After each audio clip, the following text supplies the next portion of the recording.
Good evening, everyone, and welcome to the Plan Commission, ARB, for November 3rd. If you have any phones or electronic gadgets, please silence them at this time. Ryan?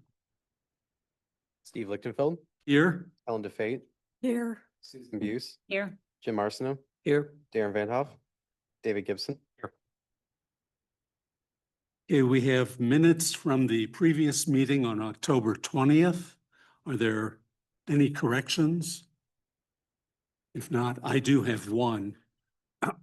On page 2, item 2, line 3, Mike Shadle's name is misspelled.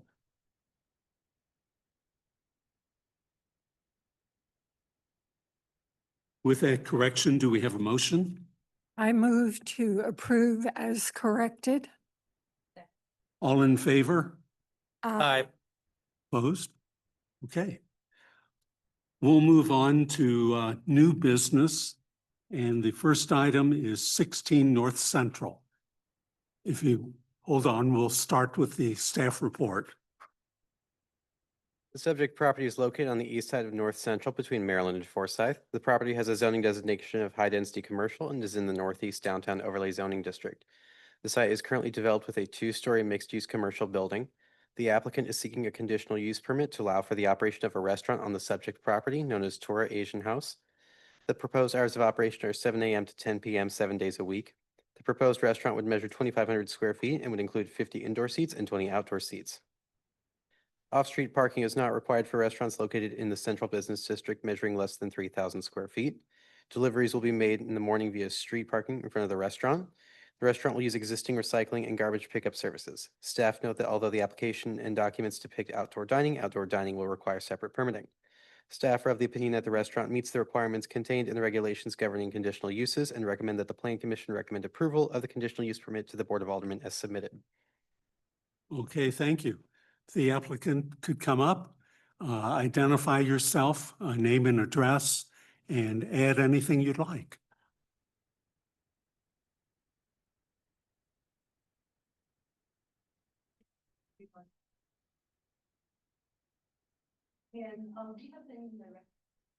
And 18 years. So we have a lot of experience with Asian food. So we would like to bring that to the Clayton area. Well, good. We're very pleased to see your application. Thank you. Excited to have you come in. Thank you. And of course, hope that it's successful. You do realize that outdoor dining will require a separate Yes. approval. Yes. Okay. I thought it looked very good. Which restaurant was in there previously? We used to have a restaurant in West County, not You here. did. Yes. But in this location, This is brand new. brand new, Yeah. was it a restaurant prior? I believe so. It was a chocolate factory. Yeah. Honeymoon Chocolates was the prior tenant. Yeah. Thank you. Before that, it was a salad restaurant, I think. Oh, yes. Yeah. Mhm. Okay. I looked at the plans. I felt comfortable with it, and I have no other concerns. Okay. But we'll move on. Thank Ellen? you. No concerns. When do you expect to open? Early next year. Susan? Okay, it all looks good. Thanks for pursuing this. I just want to make sure that you're aware, Clayton, the city of Clayton does support the Green Dining Alliance Okay. with financial support if you decide to pursue that, which of course we would Oh, great. see. Okay, If you great. check into that, that'd be great. Okay. Thanks. Jim? No questions and concerns? Darren? Nope. Good luck. Thank you. David? I don't have any questions. Okay. We do have a staff recommendation to recommend approval of the CUP to the Board of Aldermen. I move that we recommend, excuse me, approval of the conditional use permit to the Board of Aldermen. Second. All in favor? Aye. Okay. Opposed? Okay, Thank you so much. Thank you. thank you. Okay, we'll move on to item 2. That's 905 St. Rita Avenue. Is the applicant here? Yes, Online? yes. My name is Mike Lutsky. I'm here. Okay, hold on, Mike. We'll start with the staff report. The applicant is seeking a conditional use permit to allow for the primary use of an existing parking lot on the subject property. The property is located on the west side of St. Rita between San Bonita and Alamo. It is zoned R5 and is developed with a multifamily structure that is in the process of demolition. There is a parking lot at the rear of the building with space for about 4 vehicles. The applicant is seeking to retain the existing parking lot for use by nearby residents. Retention of the parking lot would result in it becoming the primary use of the property. Parking lots are permitted in the R5 district when located within 500 feet of a commercially zoned property. Subject property resides approximately 410 feet from properties zoned C2. Staff are of the opinion that the parking lot meets the requirements contained in the regulations governing conditional uses. Staff recommend that the Plan Commission recommend approval of the conditional use permit to the Board of Aldermen with the condition that the use of parking on the site as the primary use not be expanded beyond existing conditions. Okay, Mike, do you have any other comments? No. Yeah, we own the building next door. The demolition permit required the removal of the asphalt unless we get a variance. And our existing tenants at 6602 San Benita have been using that lot. So we would like to continue to use it. Okay, well, we're only looking at the CUP for the parking. But when you take the building down, how will it be refinished, the lot? Oh, it's going to be a grass lot. Okay. And you'll keep it trimmed? Of course, yes. Okay. I saw no other problem. Helen? Would you clarify who will be parking there? So we own the building next door at 6602 San Benita. If you look at the map, it's the one toward the top of the page. It's an 8-unit building, and we own and manage that. And since 905 St. Rita has always been vacant, it has structural damage. Our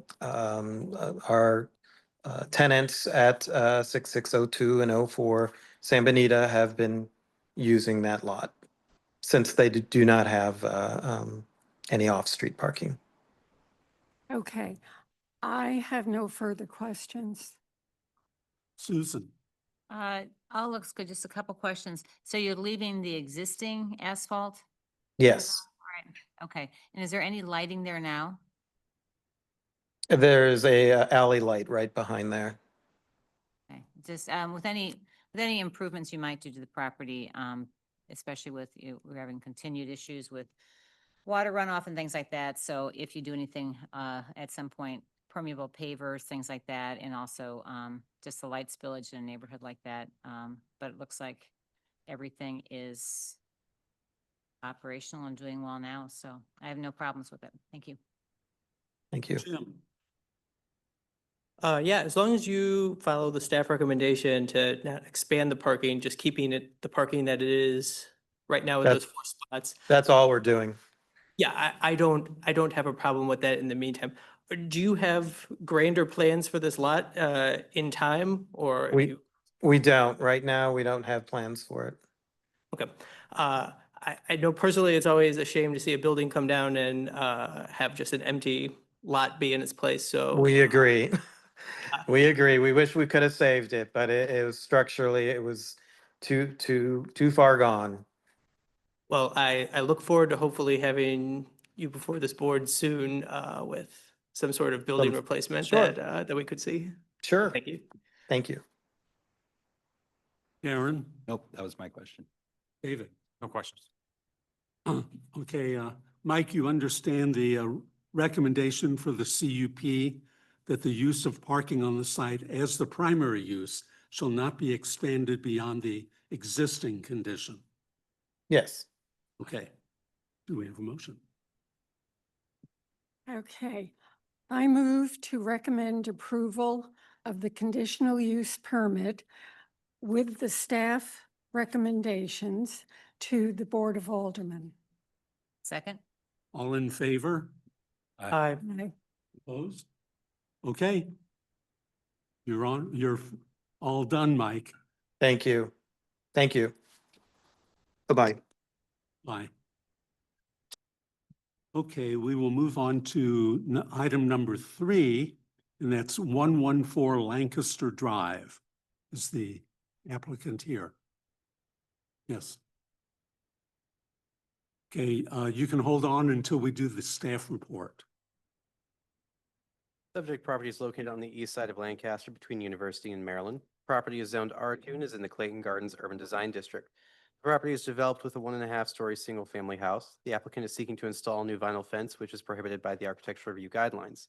The fencing would be 6 feet tall, glossy black, and would screen HVAC and pool equipment. Some vinyl fencing is present in Clayton Gardens, but most fencing comprises either wood composite, or metal. Visibility of the fencing would be limited due to existing plantings. Staff are of the opinion that the installation of the vinyl fencing would have a minimal visual impact due to its limited scope and visibility. Staff recommend approval as submitted. Okay. Welcome. Hi there. David with Pointer Landscape.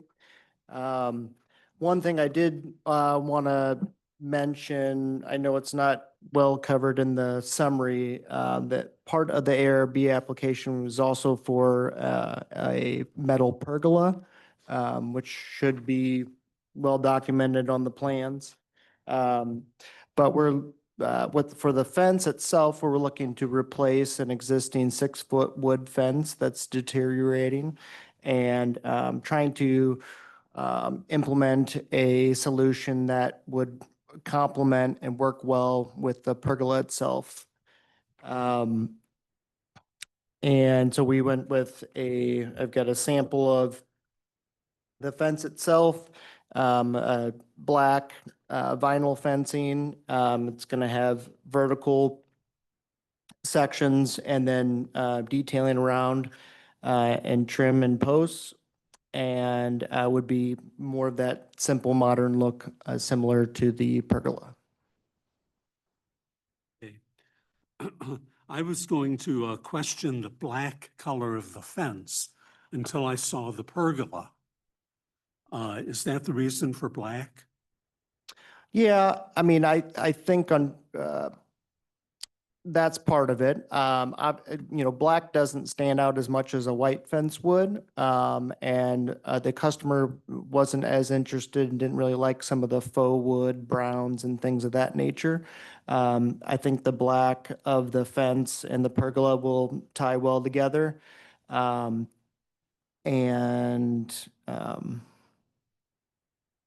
Yeah, I think it will be a nice complementary blend. Okay. It's my understanding that we're really only looking at the fence and not the pergola. Ryan, am I mistaken? That's correct. So the pergola itself would be just reviewed as part of a building permit. The only aspect of the proposal that requires review by this board is the use of vinyl. Okay. So just a little added information there for context. Typically, we don't like the vinyl. Mhm. However, when I looked at both the drawings and the site Mhm. where it would go, it really isn't going to be very visible at all. Correct. So I would allow it to go on. But let's see how everyone else feels. Helen? No questions. Susan? No questions. Jim? I guess I'm always the bit of the vinyl stickler. I hate to see any sort of vinyl fencing go in, and I know you kind of talked about some alternatives, which they didn't like the brown woods or something. There's a black painted fence in its place now. Is there any reason why a black painted fence couldn't go back?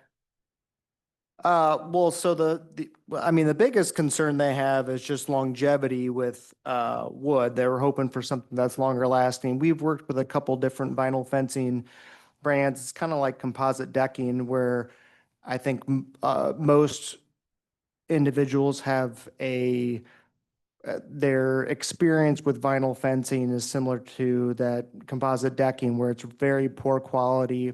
something from years ago. And we have found that this is a really high quality, long lasting, doesn't sag, and performs well long term. I think it's also part of the color scheme that the customer was after. Rather than the white really sticks out, it blinds you with the sun reflection. So felt like this was a good compromise and complementary material to the pergola. Yes, I understand that. I was able to pick up the section of the fence pretty easily from the street, so I personally would prefer that something other than vinyl go in. Aaron, No questions. David, No questions. okay. Any questions from the audience or anyone online? Okay. We do have a staff recommendation to approve as submitted. Do we have a motion? I move to approve as submitted. Second? All in favor? Aye. Aye. Opposed? No. Okay. Thank you. Good luck. Thank you.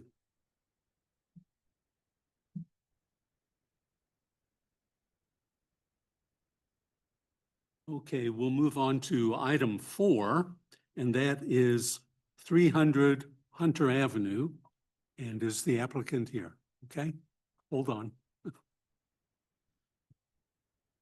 Subject property is located on the southern end of Hunter Avenue. Shaw Park is located to the east and I-170 is located to the west.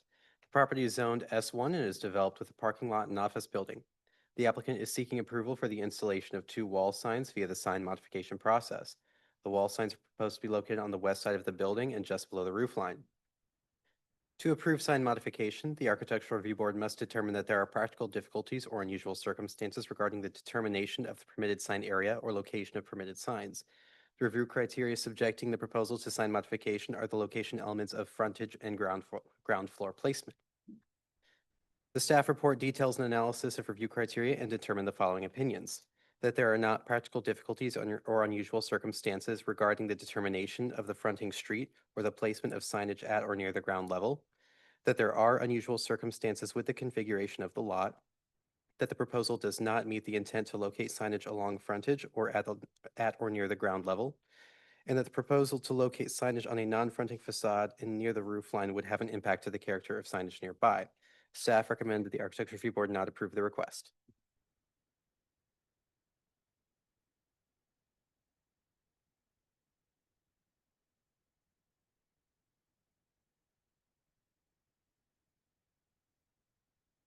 You finished, Ryan? Okay, thank you. Come on up, identify yourself and add whatever you'd like. Well, thanks for having us. My name's David Detterding. I'm general counsel for the Dover companies. We own the current building. This is Tina Bade. She's an operations manager, and our CEO is here also, Joshua Jennings, who's sitting right back here. I wanted to give just a little bit of historical context to kind of tell you guys why we're here today. So we purchased this building from coin acceptors approximately a year ago. Our CEO is from Clayton. He currently lives in Clayton. His kids go to Clayton Public Schools, and he wanted us to have our entire headquarters of our company in Clayton because we love Clayton. So that's what we're doing. We have approximately 100 to 150 home office employees in the building that's on the picture. We have 4,000 employees across the Midwest, and a lot of times our employees, vendors, et cetera, come to the building for various reasons. I read through the recommendations of the report, which was very well done. Here's what we wanted to point out. Our building is in kind of a weird spot. So if you go down Hunter, and in fact, we brought, Tina, I don't know if you want to pass this out. Is it okay if she shows you? Okay. Our building is down Hunter Avenue, but it's at the very end. And in fact, Hunter Avenue, the road actually stops basically at our driveway to go into the building. So the building itself does not front Hunter at all. Now there's a little bit of the lot that's alongside Hunter, but the building itself, as you can see from that picture, basically fronts 170. If you're looking at the building from 170, as you can see in that picture, there is a ditch, a fence, and a tree line. So any signs lower than that would be hard to see. So that's why we have them up on the top. So Cedarhurst and Brahms are two of the companies that are a part of the Dover companies. And a lot of our vendors, employees from other states, anyone who wants to visit, a lot of people come down 170 to get to our building. And right now, it's just an unmarked building that you can't see. So if you get off 170, make a right, go around to Hunter Avenue, there's an Enterprise car dealership there. You have to go all the way down Hunter without basically seeing anything related to where our building is at. So that's the desire behind putting a sign along 170. We have some other pictures in the packet, if you guys have it, of some other businesses, including Enterprise, that has a sign that fronts 170. If you look in the packet, it's towards the back. It's the first site photos, which is section 4. Yeah. And you can see actually non-conforming signs and maps section. You keep flipping, you can see several different buildings in Clayton that do have signs that are over the first floor, including Enterprise, which has some frontage on 170. So that's kind of what we're trying to do. If you look at the actual building itself, it does not front Hunter at all. It's set back past a parking lot. So we are between 170 and Shaw Park is the best way to say it. We have approximately 525 feet of building frontage on 170 and basically 0 feet of building frontage on Hunter. If you look at the diagram that Tina shows, if you go down Hunter, basically to where our building would actually have frontage, there's like a little roundabout and then it's really just an alley. So it's not even the road itself. So it looks like Enterprise has a sign similar to what we're requesting. So there has been an example of a similar variance in the past is what we're looking for right now. Our ultimate goal is to put up a couple of aesthetically pleasing signs, nothing gaudy. They'll face west, so towards 170. So in fact, if you're in Clayton, you probably wouldn't see it, but it would help our visitors to find our building is what we're trying to do. So that's kind of the gist of why we're here. We love the building, we love Clayton, and we hope we can work something out. And I will answer any questions that you guys might have. Okay. I think we'll start. Jim, you want to take the first? Sure. I will say definitely this building, this site, this as far as signs coming before us, this is probably one of the most unique that I've seen. And I certainly understand what you're saying about people coming to the building. I personally got lost going to the building because I looked myself and I ended up back there at the receiving dock. So I look at where you want to place the signs and I read through your report that you guys put together. I think is very well done. You say on that western facade facing 170 is the best location for visibility and wayfinding. Visibility, I can 100% agree with you. You're going to get the most eyeballs on it going past 170. But from a wayfinding perspective, I don't quite understand how signage facing 170 is going to get someone on Hunter and into your building. Because when you get to that point where you would need to turn into your parking lot to get to Hunter, you would not be able to see those signs on the western side of the building. So I guess, could you walk me through how these signs would improve the wayfinding that you're looking to do? So it's a great question. A lot of people, including myself, when I first went to the building, use our phone map to find it. When it takes you off 170 onto Hunter and you start going down a ways, you think maybe you're in no man's land and your map was wrong or you missed it. If you come down 170, like I said, which most of our visitors do, and you see a building with the signs on it, you at least know you're going in the right direction. So it kind of gives you your bearings of, hey, I passed the building, I'm turning, I'm making a right, I'm going towards that building that I saw on 170. So to me, that's how it helps you find it. The phone map alone, when you get onto Hunter, you can get discombobulated, as it sounds like you did and many of our visitors do. So it's just kind of let's call it a signpost on the way to find it. That's what we think and hope it will do. Yeah, I think it's a really difficult case because like I said, I think you make a compelling case. I think that there's some leeway, but also I look at the way the sign code is written in Clayton, and it's really meant for signs to kind of be on a human scale. And really, this at least projects as more of an advertisement than a sign on a human scale. It's meant to attract someone on the highway as opposed to someone going down Clayton. And just to your point, so Brahms is a construction contractor. That's one of the signs, and Cedarhurst is a senior living operator. So there's not really, it's not like Target or Walmart where we have potential customers coming in the building. So I hear what you're saying 100%. That's not our purpose for the signs because we're not trying to attract customers to the home office.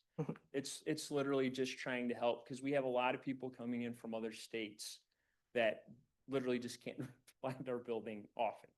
And like I said, we did point out the enterprise one specifically because I believe that's also in Clayton city limits. And it does have the enterprise sign about the same height facing 170. And so we also grasp on the unusual circumstances that gives us a little bit of leeway because the building is situated in such an odd spot in the lot. But I appreciate everything you're saying. I will say I really kind of view this one as a toss-up because I think on one hand, how the sign, I understand why staff is recommending not to approve because as the sign code is written, it really doesn't apply to how they do that. On the other hand, you look at wall signs should be facing a street. There's only really a small sliver of that building that fronts Hunter, and it's basically a loading dock. So then there's kind of no frontage to a street. And then as far as at that first level, I know on the staff report, it says only one picture was provided, so it's unclear, whether you could see that or not. I drove by, I could see that on that first level, at least to me, it would be screened. Google Street View was updated in September of this year. On Google Street View, it's screened from the highway level. So I agree that if it was lower, it would be screened, but I do worry about some of the questions it opens up if we're putting signage that high on the building facing a highway. Darren? No, I mean, driving up and down 170, it's not unusual to see signs facing the highway. Barnes and Noble, Schnucks, I know they're in Ladue, but it seems like a reasonable request. Susan? Similar reaction looking at this and the circumstances that it seems reasonable spot to put a sign so you know where your building is. Yep. Thank you. Ellen?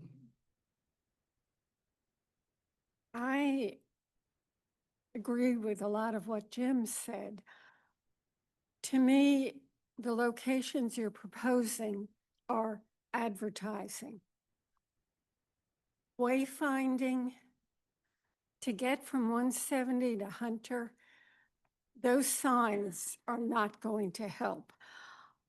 What about, as I look at what's up on the screen, that green line that is the street frontage, that faces not directly, but if you're driving on 170 going south, you will see it.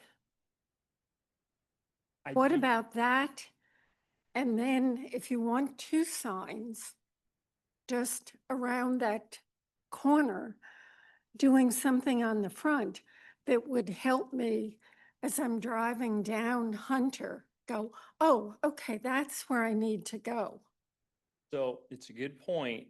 I don't think you would see it where that green line is because there's a huge, massive dumpster, probably almost as high as the ceiling, like at least up to that lamp that's there all the time. And then behind the dumpster, it's literally a loading dock just where trucks can drop off. The dock was actually used for was the coin soda machines that coin acceptors made. They would load those old coin soda machines in there to get repaired.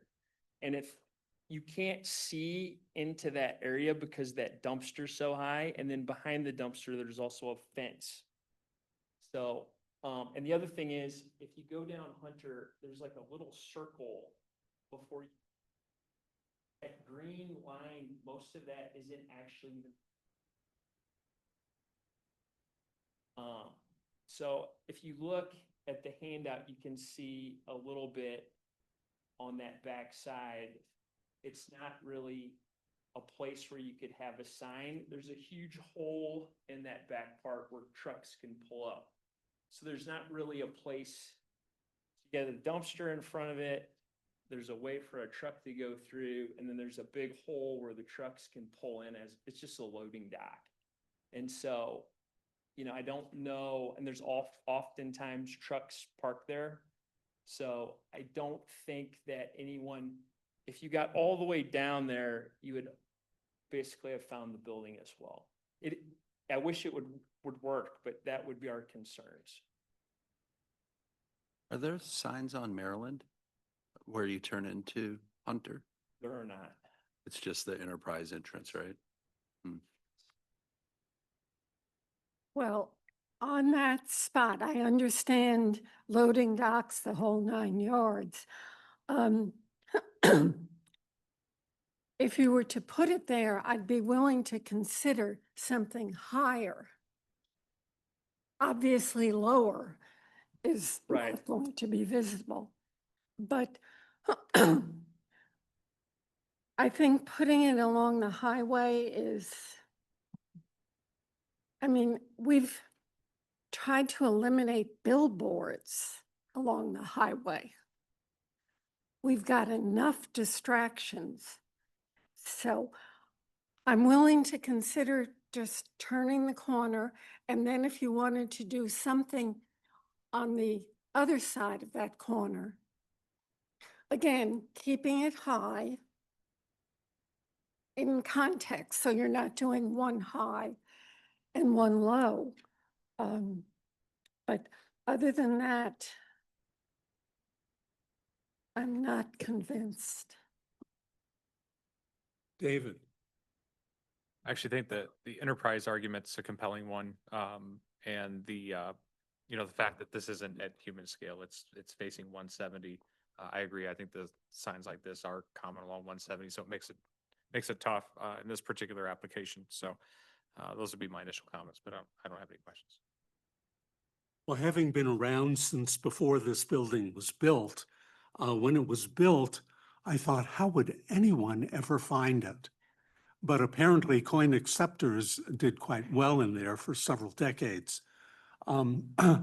We all drive 170.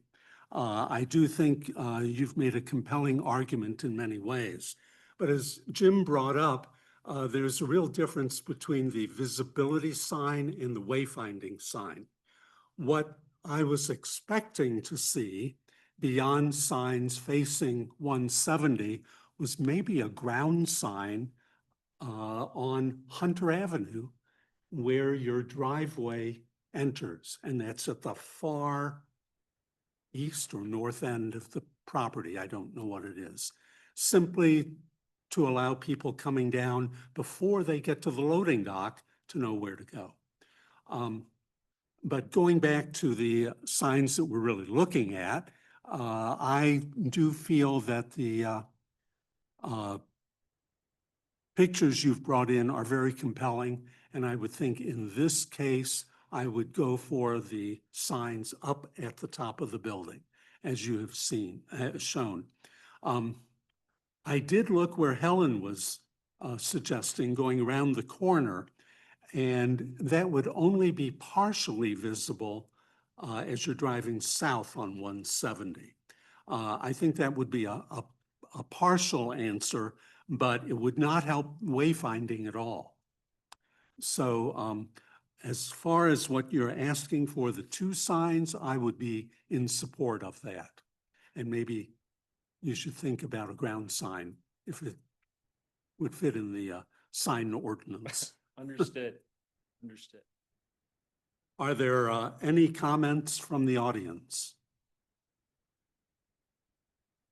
No hands up either, okay? Any further comments from the board? I will say, I do think almost more than anything from a compelling standpoint, one of the things that I was really torn on is the enterprise sign, that the enterprise sign is at the top of that garage and it's basically right at the highway. And it's hard to say that that sign is in a place for anything other than wayfind, you know, that sign's there for wayfinding.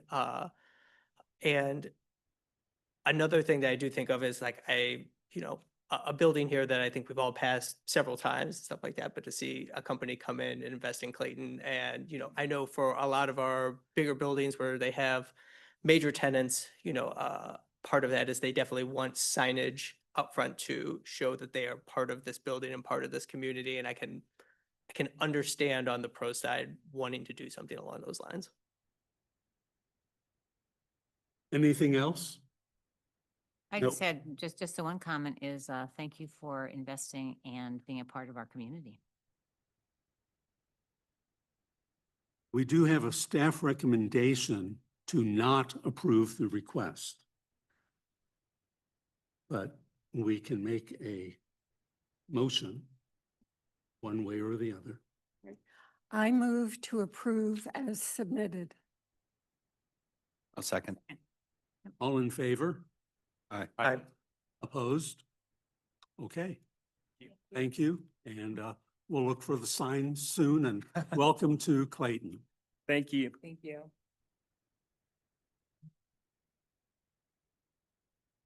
Okay, our next item in new business is 436 Oakley Drive. And that would be both site plan review and architectural review. And is the applicant here?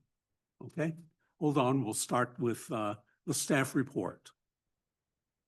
Big property is located on the east side of Oakley between Shirley and Edgewood. Property is zoned R2 and is in the White Island Forest subdivision. Property is developed with a two-story single-family house. The applicant is seeking to demolish the existing structure and construct a new two-story single-family house. A full analysis can be found in the staff report, and I will note some of the staff conclusions. The height, setback, and total lot coverage meet the requirements of the R2 district. The front yard coverage exceeds the maximum by 2.6%, and the applicant is seeking approval via Section 405 1890B. Staff are of the opinion that the applicant has not demonstrated just cause and that the front yard coverage should be reduced to comply with the maximum front yard coverage of 45%. Additionally, the stormwater management plan modifies the existing drainage areas and introduces a dry well to capture roof runoff. Stormwater runoff in the front yard is proposed to increase. Staff are of the opinion that the front yard runoff should be reduced so as to not increase. Staff recommend that the application be continued to allow for the following revisions. 1, that the front yard coverage be reduced to 45%. And 2, that the front yard drainage area should be modified to show no increase in runoff. Okay, come on up. This is site plan review only. Chairman, before we start, if your item was already approved tonight, you don't need to stay for the rest of the meeting. You're welcome to stay for the other agenda items, but once you're approved, we don't go back to you. Thanks. I'm Tom Lucas. I live at 8010 Pershing in Clayton. The plan is to take the existing home that's there and tear it down and build a new home.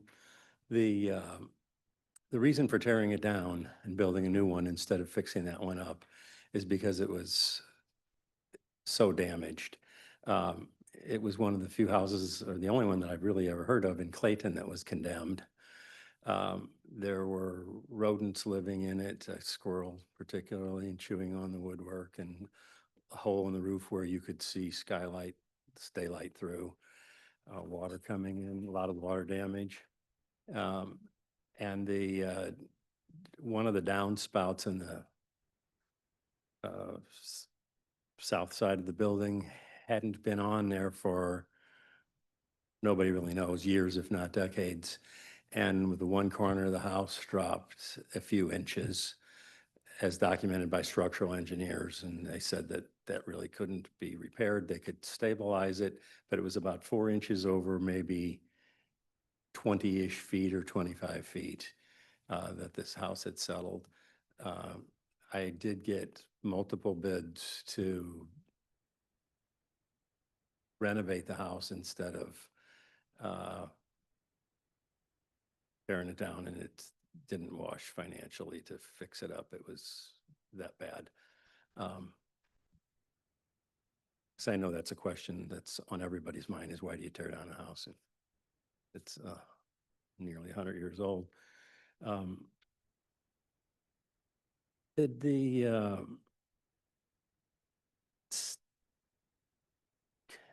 Plan Commission get copies of my letter that Ryan, did they get an electronic copy of this? So you have that? Okay, good.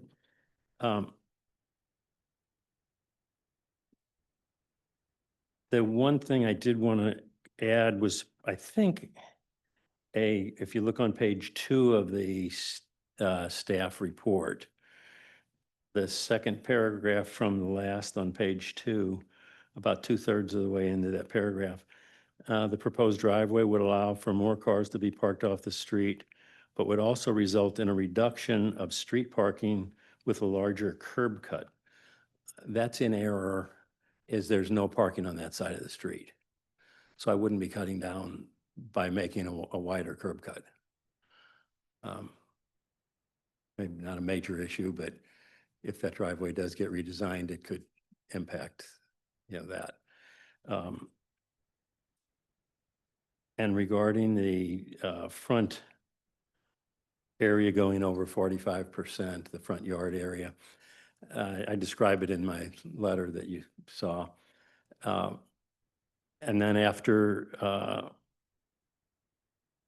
thinking about it, I did specifically speak with the MSD engineer who approved the current existing plan that has the downspout from that, the new proposed downspout going from that. It was originally, I believe, proposed to the staff to be discharged in that 5-foot area between the house and the property line on the side.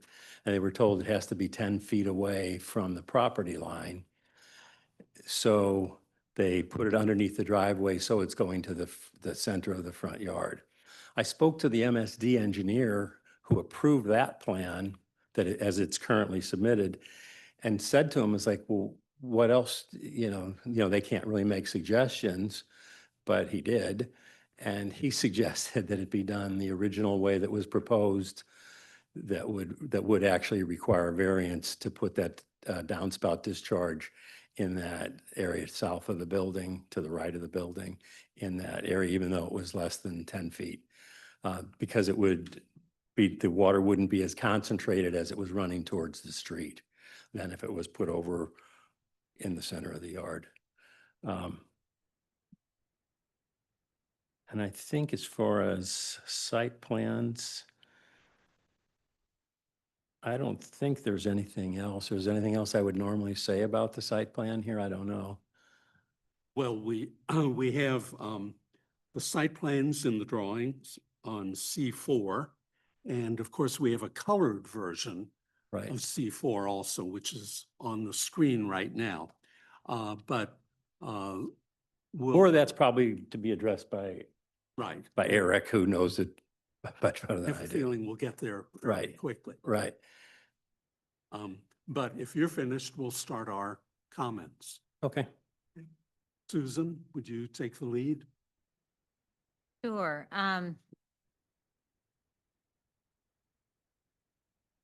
Yeah, looking at this, is there a change in topography? Are you, that was one thing I couldn't tell because I'm not savvy with site plans, but I was concerned with the amount of drainage that might be hitting neighbors and any runoff, and the reduction in permeability in the impervious surface area in the front yard.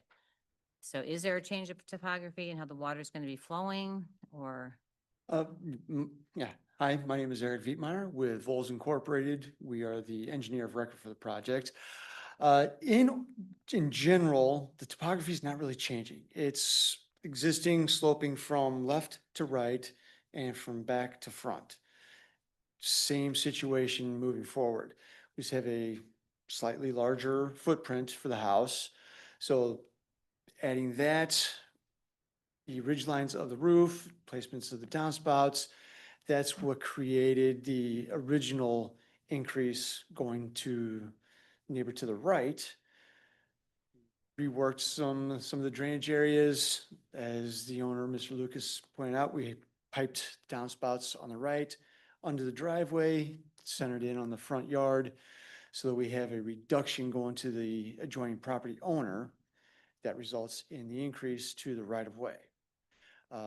Ryan had mentioned that it'd be good to have a zero increase going out to the street.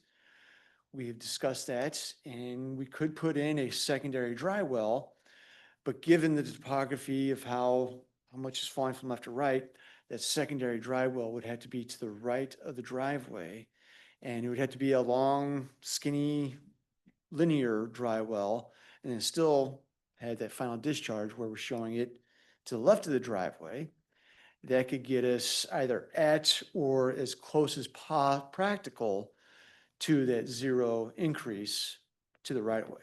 And we're talking like, if there's an increase, it'd be a 0.01 cubic feet per second increase. I can't tell that with my naked eye, but maybe somebody can.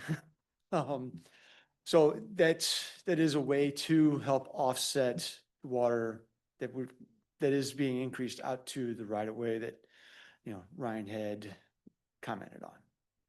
Okay, it does concern me reducing, especially in that neighborhood. It's, beautiful neighborhood, but things are tight. And, any change in that expansion of the impervious surfaces can be pretty concerning. And neighbors I saw here that the neighbors within 200 feet were all given notice. I assume nothing was heard from anybody. Nobody has reached out to me on this item. Okay, so that's one concern. Another concern is, again, given the little bit larger footprint and design, somewhere in here there was talking about,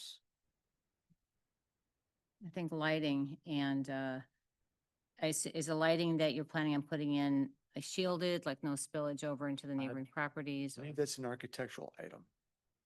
Okay, it was written on here, exterior lighting proposed for all doors. Okay. I've never had anything to do with lighting, so. Okay, all right, well, we'll wait on that one then. Then another question, this may be more for staff too. I thought that we had an ordinance that you couldn't pull your trash out to the street. This all came up as we were looking at our new contract. And if this trash is, Right, they can't pull it out to the street, so they'll have to so originally the trash was proposed to be stored in that little walkway coming from the side door of the garage, but they didn't provide the screening to meet our trash enclosure requirements.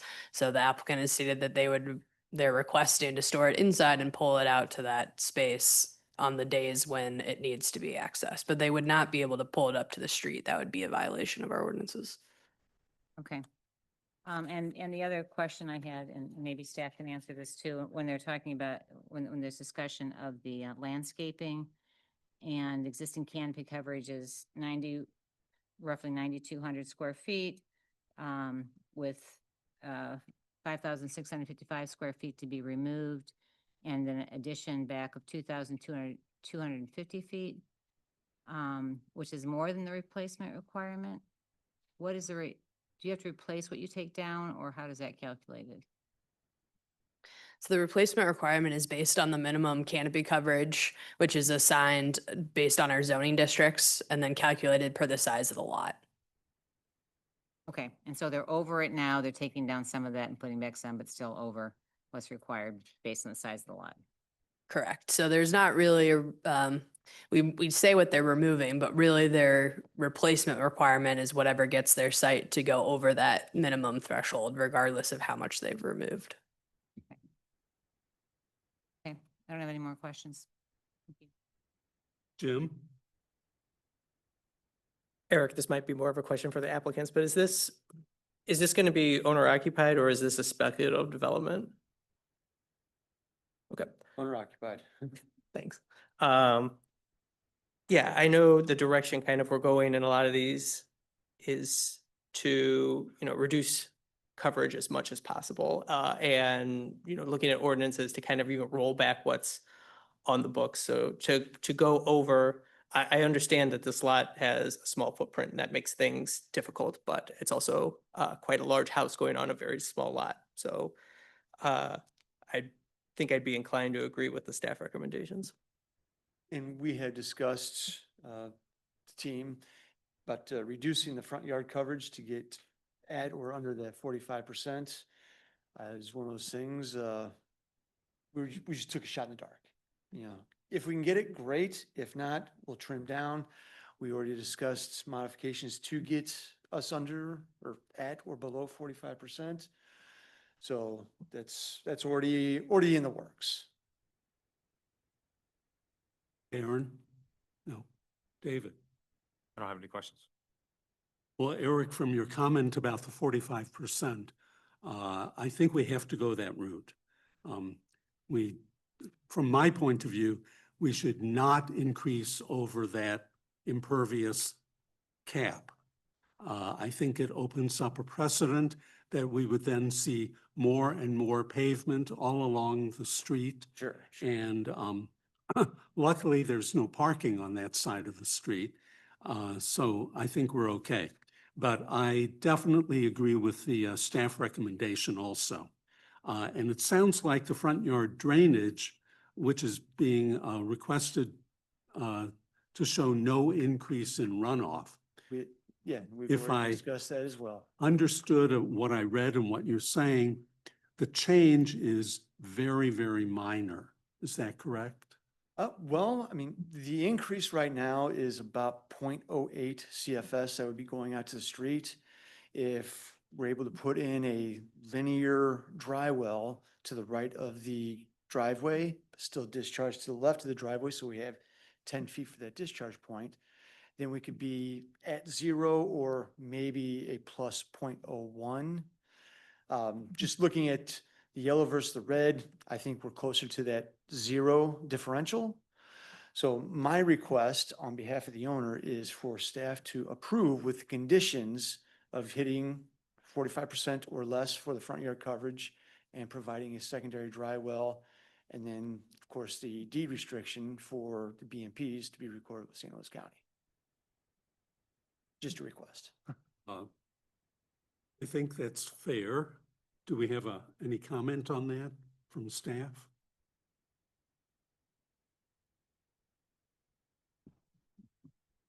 No, so the BMP to the right is something that is just being proposed tonight, so we haven't really, I've not been able to contemplate that or review against it. Typically, we try and get dry wells to be set back from property lines, so this would be in a very tight area, so we would definitely want to make sure that there's soil testing done to make sure that that area is not compacted during construction, what the soil type would be, et cetera. Because otherwise you just would essentially be creating a holding point, and then the same amount of water will just discharge where they've proposed it right now. So, but we can review against all of those criteria that we typically add on dry wells. I would recommend that you make sure that that's clarified in any sort of condition. And the soil testing is a note that you're requiring on the plans already, so soil testing is going to have to be done no matter what.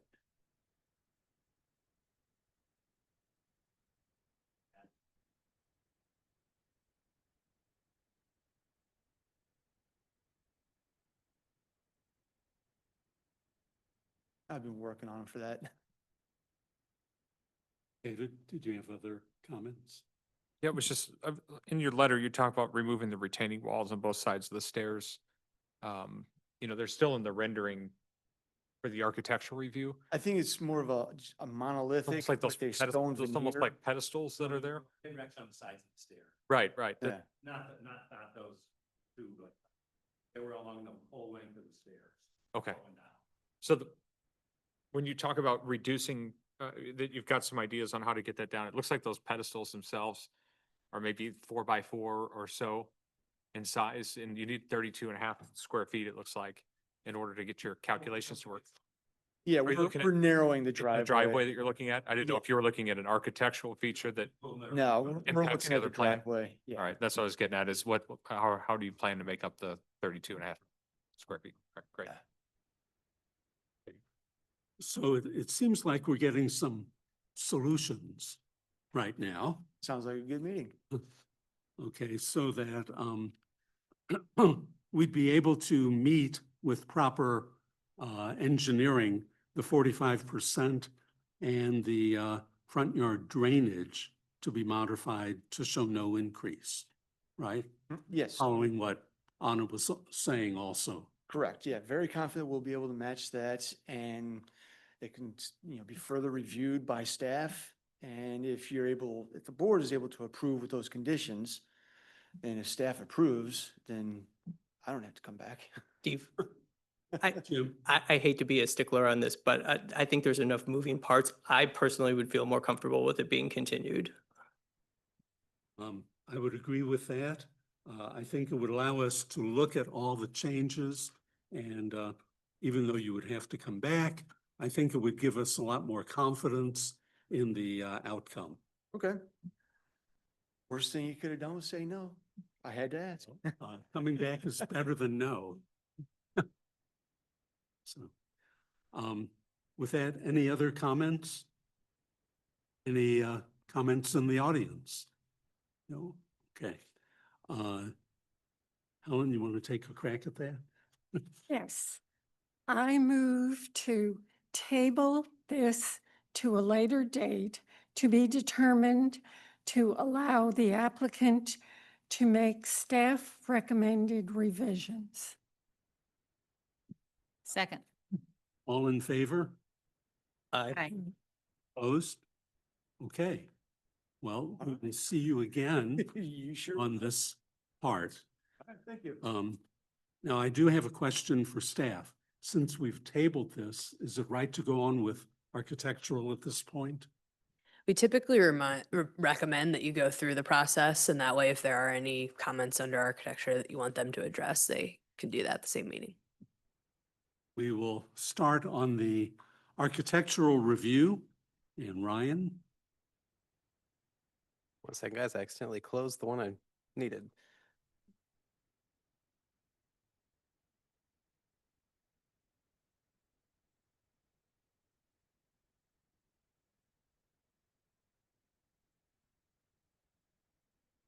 Alrighty. The house would total 4,400 square feet and would reach 29 feet 11 inches in height. The facade would appear as 2 stories, and part of the basement level is exposed on the front facade, which would display the garage door. The house would be taller than both adjacent properties, which is likely to have some visual impact. However, height differences are common nearby, and the proposed height difference is not likely to change the character of the neighborhood. The house is proposed to be constructed of various stones, both as primary and secondary materials. The use of stone as a primary material would be novel. However, stone is recommended as a primary material and by the architecture review guidelines. It is a can't speak tonight, guys. It is a common secondary material. The novel use of stone is likely to have some visual impact, but would likely not change the material character of the neighborhood. Staff recommend approval as submitted. okay. Mr. Lucas, come on up. I think the architectural rendering and the architectural plans pretty much, speak for themselves. The issue about the using stone, the house 2 doors to the right at 444 Oakley is a story and a half that's all stone.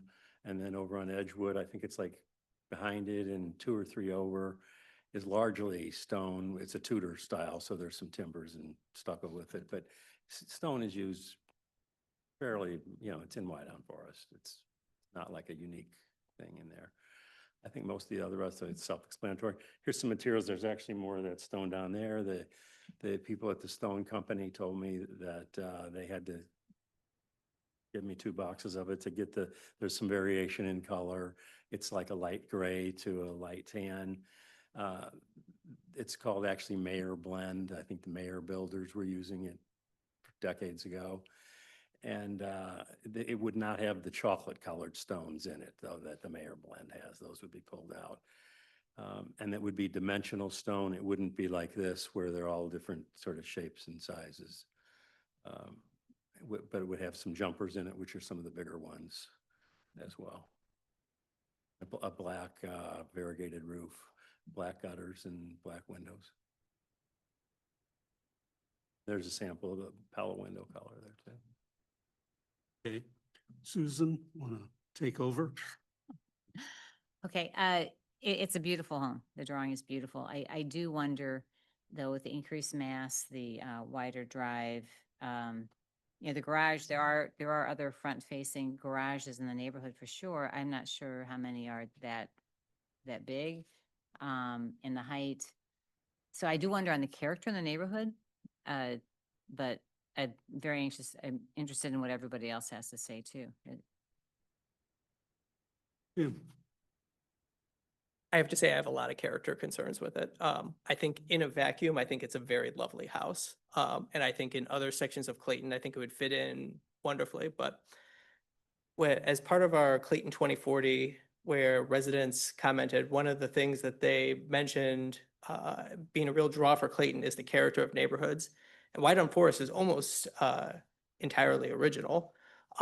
And there really isn't, I mean, I agree that there's other stone homes, but if you drive around, there's really no stone home that's quite anywhere close to this. But the one over on Edgewood is. I would personally disagree. I think this looks like it fits in other places of Clayton, but I don't think it fits the character of White on Forest. And I would like to see, at least, especially since we're going back in with the site plan, see some sort of revision of materials, maybe bring in a secondary material or something to kind of visually tie it in more to the neighborhood. So it doesn't look like just a giant brand new house in the middle of a bunch of smaller, more kind of classic houses. I think you were clearly drawn to this neighborhood, I can tell, and your love. I did a big rehab on a house 3 doors down. And I mean, you spoke very, convincingly about the house that was there before. So I would like to hear from an architectural standpoint, kind of the elements that were drawn from the neighborhood and other houses and how they are brought into this house. So when you drive down Edgewood, you don't necessarily, this one doesn't jump out at you. And I think as it stands out, it would very much jump out at you. Yeah, as when I was, Katie can talk maybe more to that. Katie needs to cook the architects here. But specifically, that's what I've been telling her from the very beginning, that if you drive down the street, you wouldn't go like, oh, it's the new house there. That's. You don't think so? Yeah, I don't think so.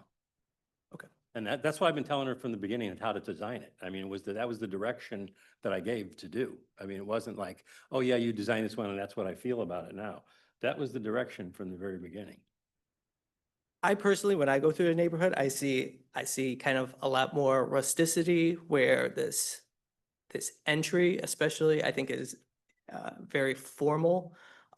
It's also very monolithic where a lot of the other houses have more step downs. Like I said, there's more variation in materials. A lot of times you see 2, 3 materials in a lot of homes versus just stone.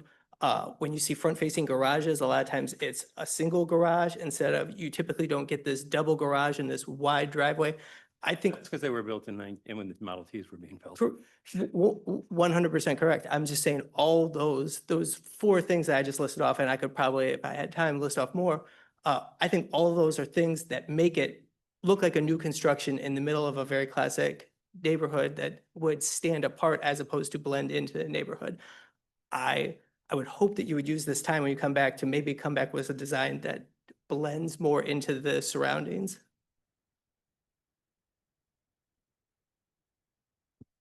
Aaron? It's going to stand out.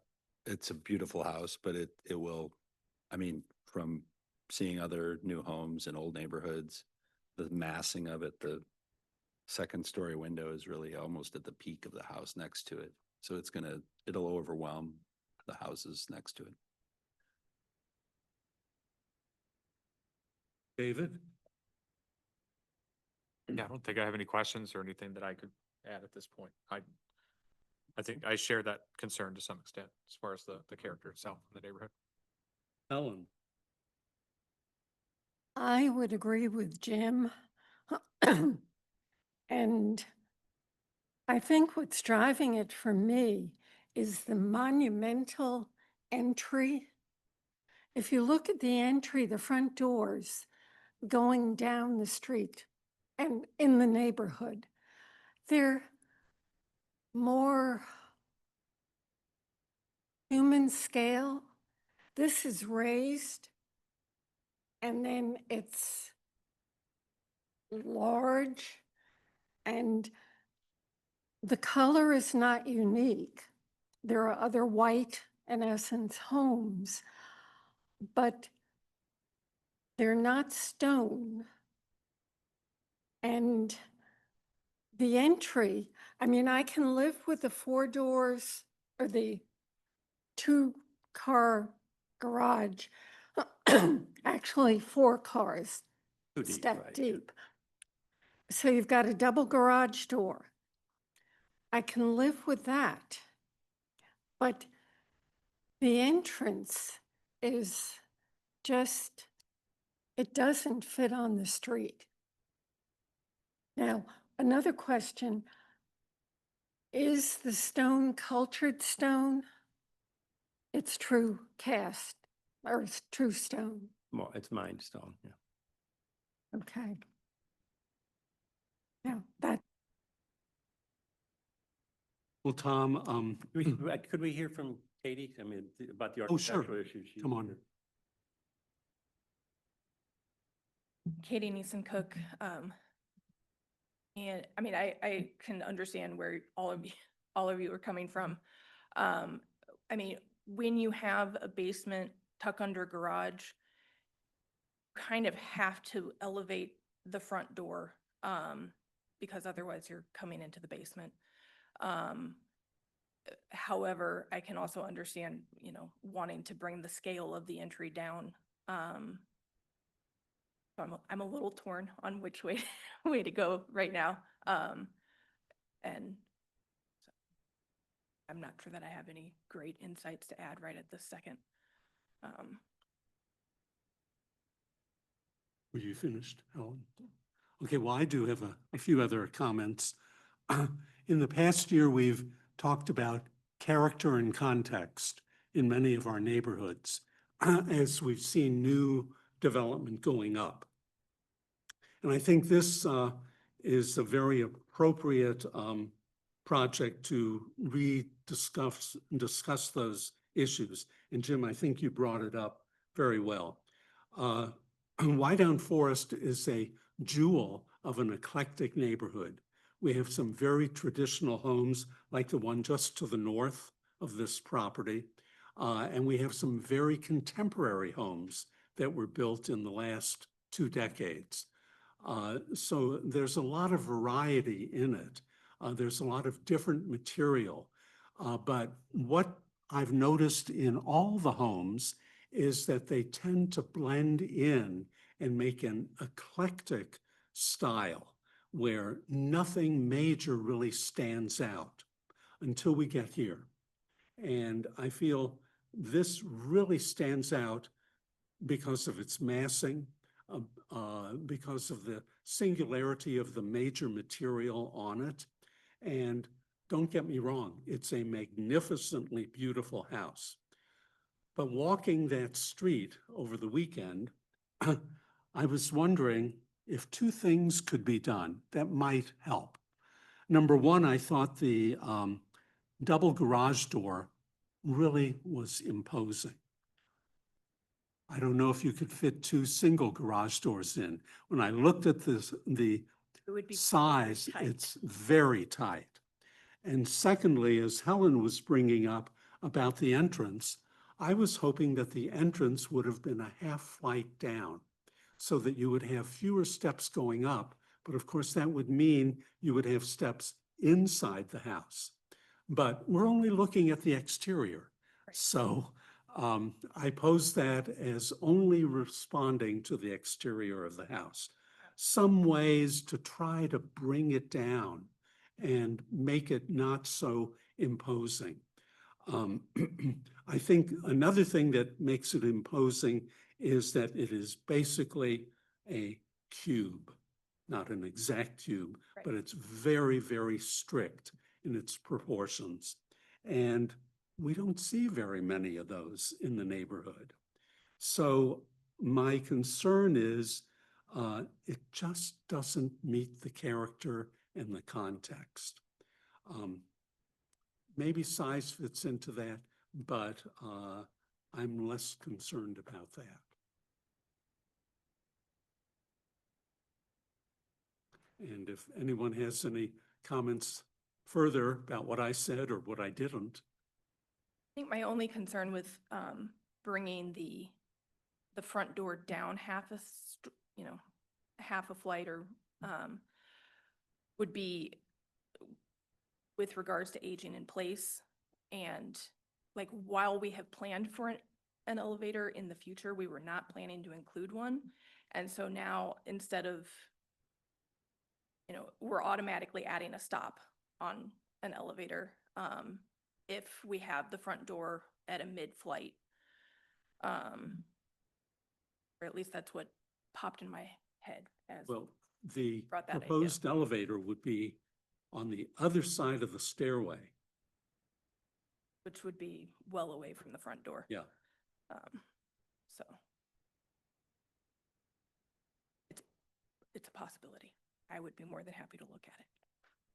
Well, the comments you're hearing from the board are really to try to maintain the character and the context and the overall feeling of the neighborhood, that there shouldn't be one house or a couple houses that stand out for one reason or another.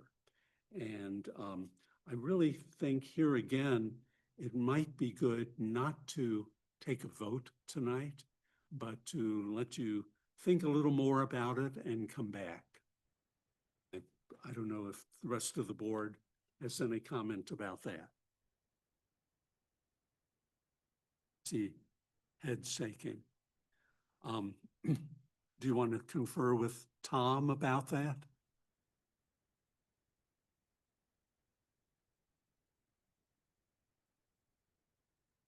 Work on it. Okay, and then we'll make a motion to that effect.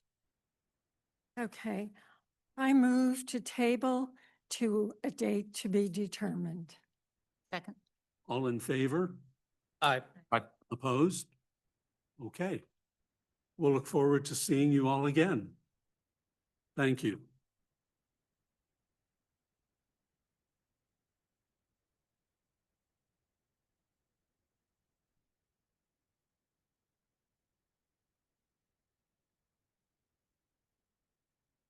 Okay, we've come to the end of our new business, and we do have public hearing coming up.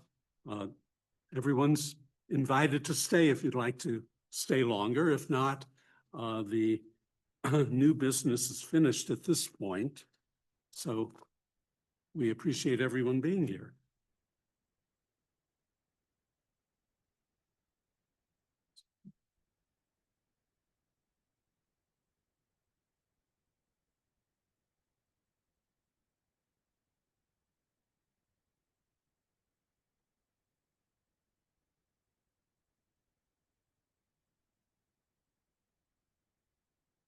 Okay, we'll move into public hearing.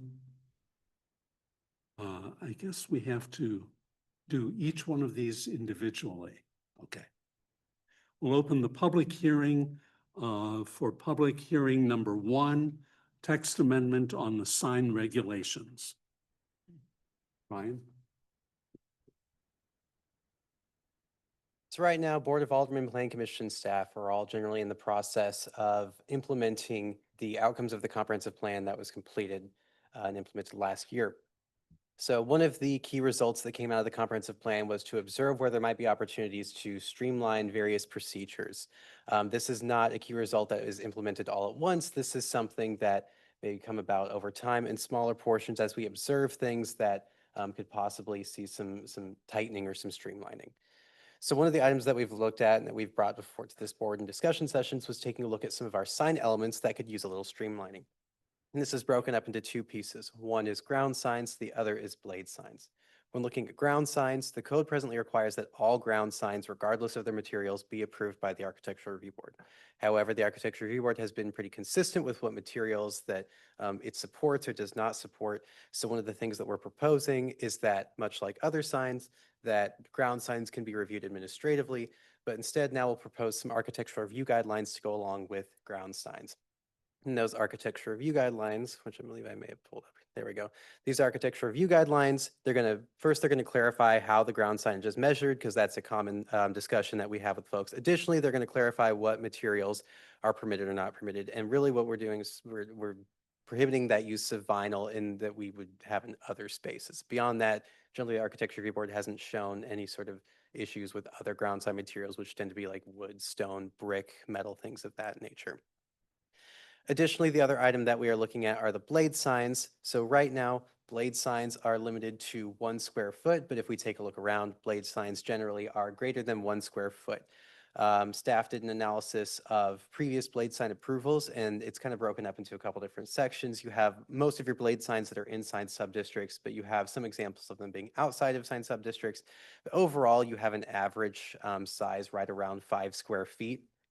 We also then took a look at the context of those signs, what other communities were doing, and we found that sticking with a relatively small, consistent cap would be better than going with some kind of ratio. So like other ground signs, like wall signs, those are based on a percentage of the size of a facade.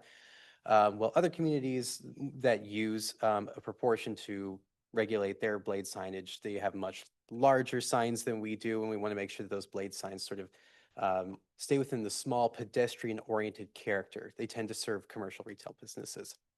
So what we're recommending is an increase in the blade sign square footage to 5 square feet, as that's more in line with what the Plan Commission has previously approved, but also make sure that it maintains that small character to serve ground floor retail.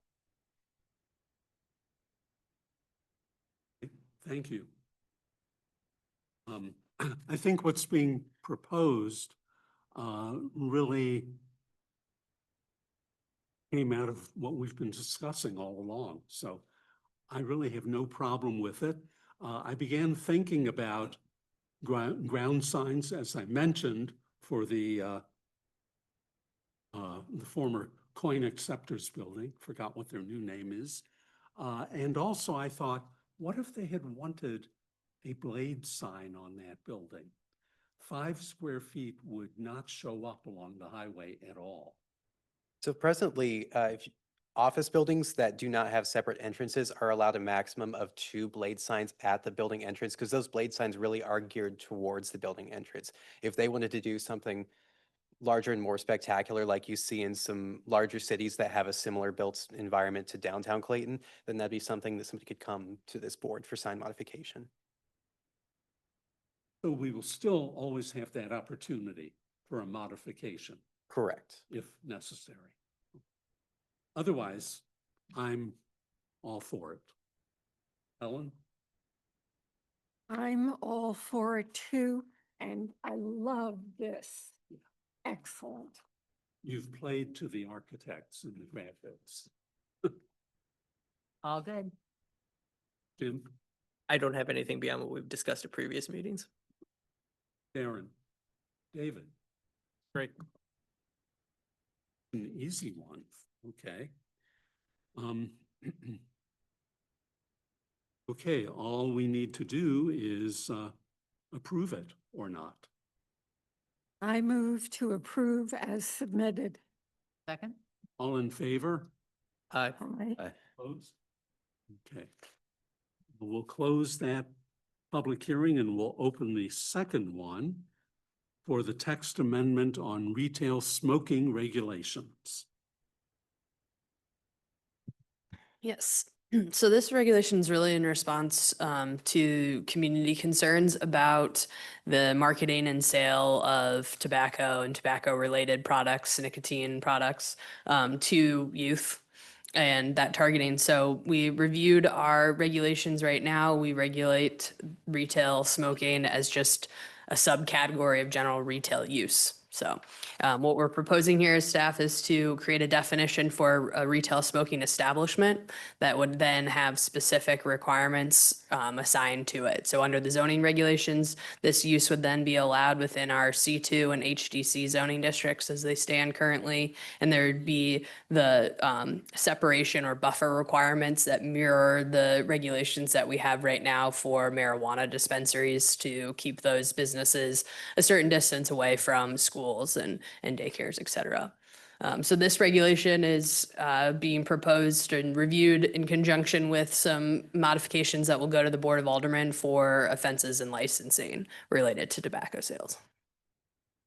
When you mentioned the C2 and the HDC, would that convert to the M2 and the M3 under the UDC in the future? Right. So the timing wise is a little bit tough, but this regulation is being proposed to you all faster. So under the current regulations, we haven't changed the names, but yes, it would be what we're proposing to do as M2 and M3.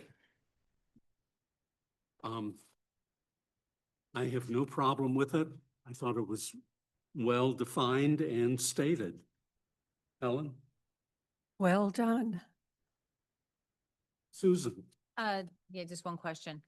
When on, let's see, article, let's see, A, B, C, and then on the back page, that E, the sale or consumption of alcohol within establishments prohibited, alcohol and their products, or you just want to, do we want to ban, for example, with the dispensaries, there's no use of their products on their premises, correct? Isn't that part of it? So I was wondering why this is a ban of alcohol, consumption of alcohol on the premises versus consumption of their product, and if that's something that we could do or want to do. This was really just for the alcohol so that they weren't in conjunction. The actual smoking prohibitions and other things that would be covered under a different section. So I believe some of that's going to be covered under our offenses category. So I have existing cigar lounges that will fall under this. Cigar lounges, They'll fall Okay. under this as well, because they'll be that's consumption. retail of- smoking establishments. Okay, okay. And I think it's under licensing that you do things like required staff training for ID identification, things like that. Okay, I'm good. Thanks. Jim? I think it's well written. Once again, we've discussed this already. So I can say that on topics that I get approached on, this is one that's up there from a lot of people. And then I don't know if staff can fill in. I know on a related note, there's currently a retail smoking establishment that I believe was in violation of our sign code, since we have talked so much about signs, and that sign has been brought up to me multiple times. And I know they were given a notice. Can you guys speak to the status of that? And that item's currently in municipal court. Got it. That's all. Thank you. Aaron? Anything else, David? No, I don't believe so. Well, we do have a recommendation. We're in the public hearing to recommend approval of the text amendment to the Board of Aldermen. I move to recommend approval of the text amendment to the Board of Aldermen. Second? All in favor? Aye. Aye. Opposed? Okay, we'll close that public hearing. And let's move on to public hearing item 3, text amendment on the Uniform Development Code, commercial zoning regulations.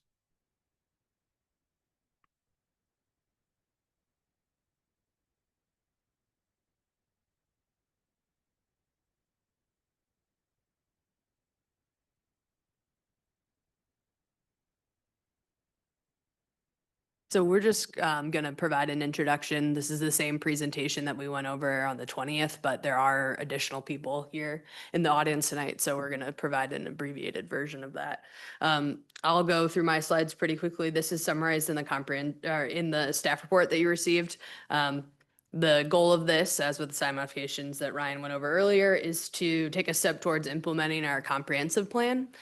So on the screen right here are the 8 key results from our implementation matrix that we feel are being addressed in some wholly and some in part by the recommendations that Ryan's going to go through, specifically related to our base zoning districts and how we regulated those through overlay districts in our existing code right now that creates some inconsistencies in what the goals actually are for areas and a lot of issues that divert projects through a PUD process.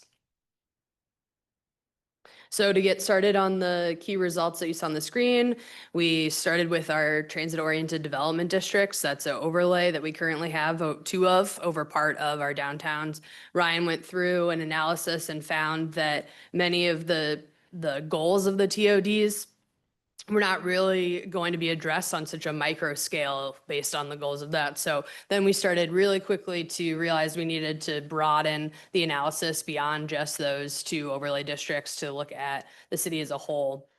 As I mentioned many times to many of you, zoning codes are webs. And so in order to, once we started kind of addressing some issues in one area, we very quickly impacted other areas. And so it became obvious that we needed to address all of our commercial districts in this approach. And then combined with that is the beginning stages of moving to a unified development code, which we've been over before, but that is basically just the format of our zoning district that tries to co-locate regulations related to development in a more streamlined manner. So provides the text and the regulations to applicants, to the city, et cetera, in a much more abbreviated version. So it's more transparent, it's easier to read, it's easier to find your way through. So all of the proposed commercial districts for tonight, they follow this framework of our unified development code. We will be continuing to adopt our zoning code in chunks. So over time, the residential and the other elements of your UDC will come together as we revise those as well.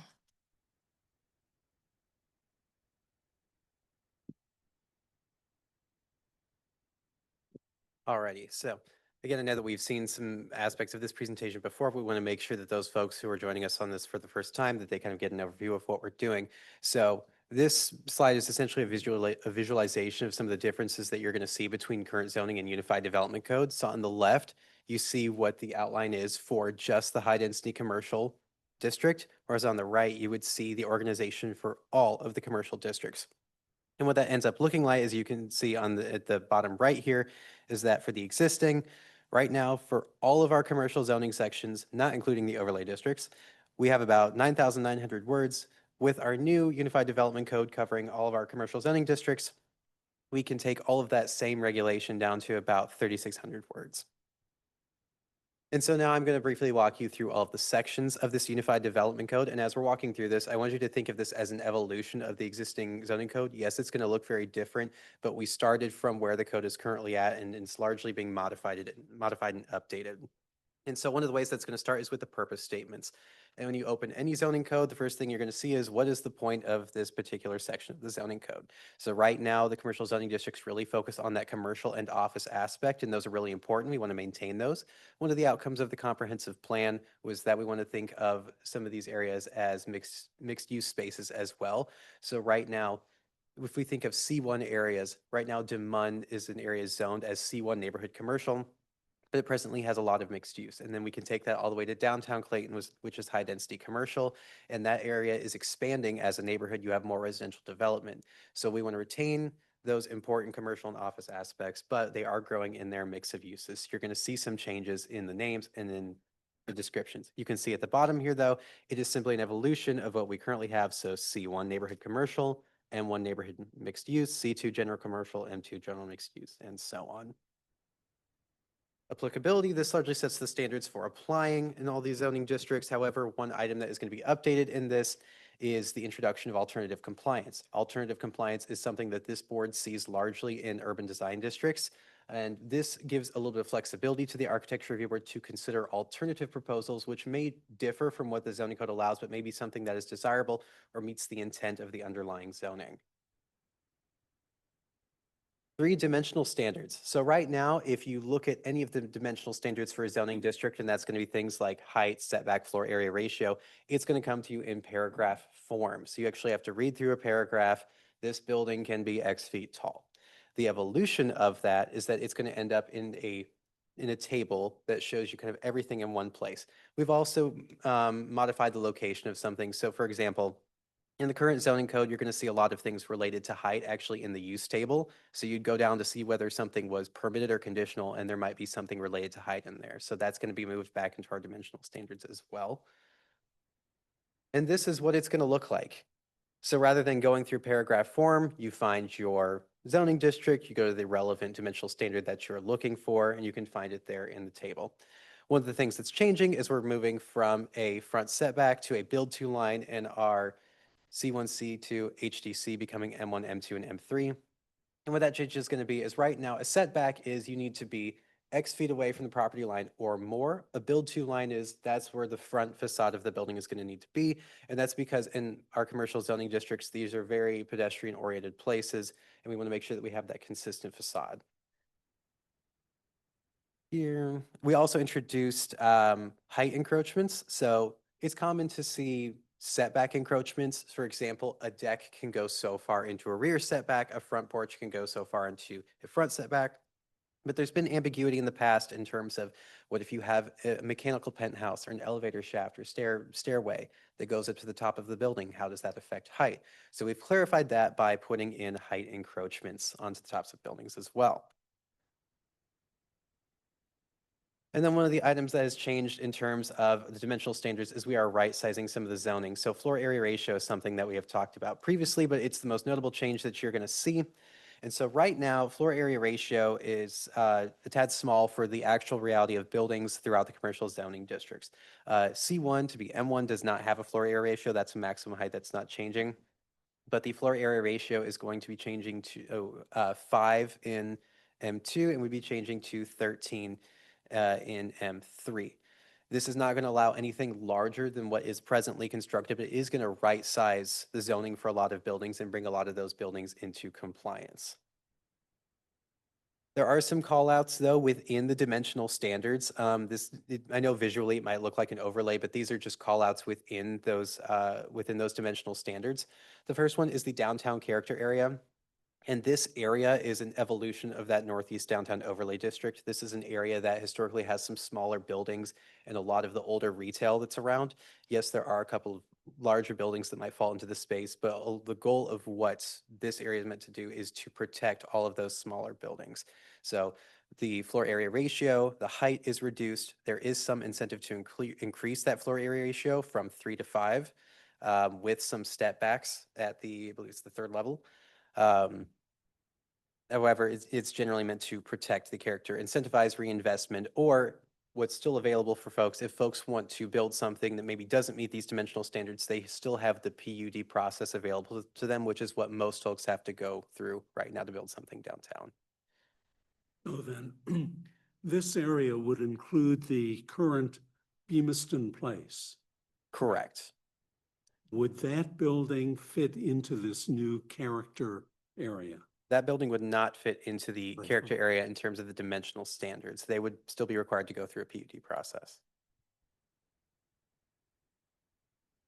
Another character area that we have called out is the Maryland Gateway character area. This is an evolution of the Maryland Gateway Overlay District.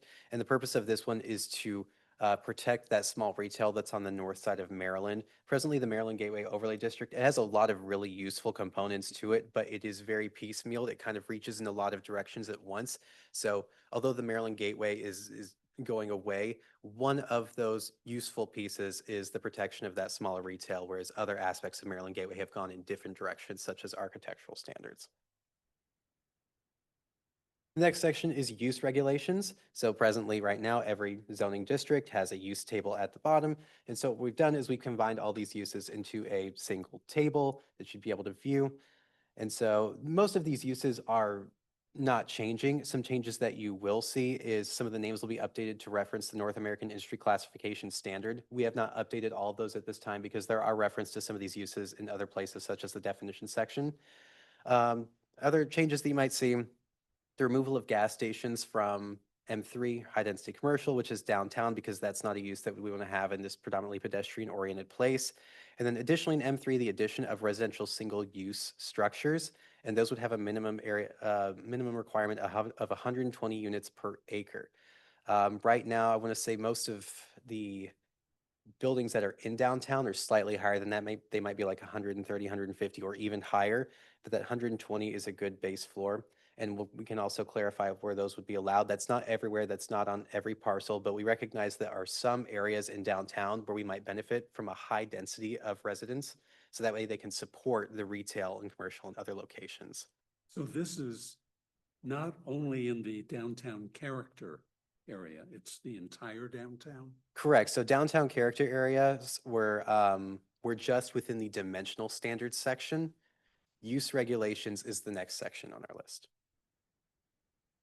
And then another additional change is the addition of mixed use in M1, which is presently C1. So we talked about those buildings in DeMun earlier. Those would actually not be allowed under the current zoning, but we know that folks do enjoy having that mixed use character in the C1 to be M1 areas. So within the use regulations, we're calling out what we're calling the consumer emphasis areas, and this gets into where we want that retail and commercial to concentrate. So there are some properties in downtown which may be great for just a single use residential property, but there is a character of retail in some locations. And we want to make sure that where we are requiring retail, that it's co-located with other retail uses and that those are supporting each other.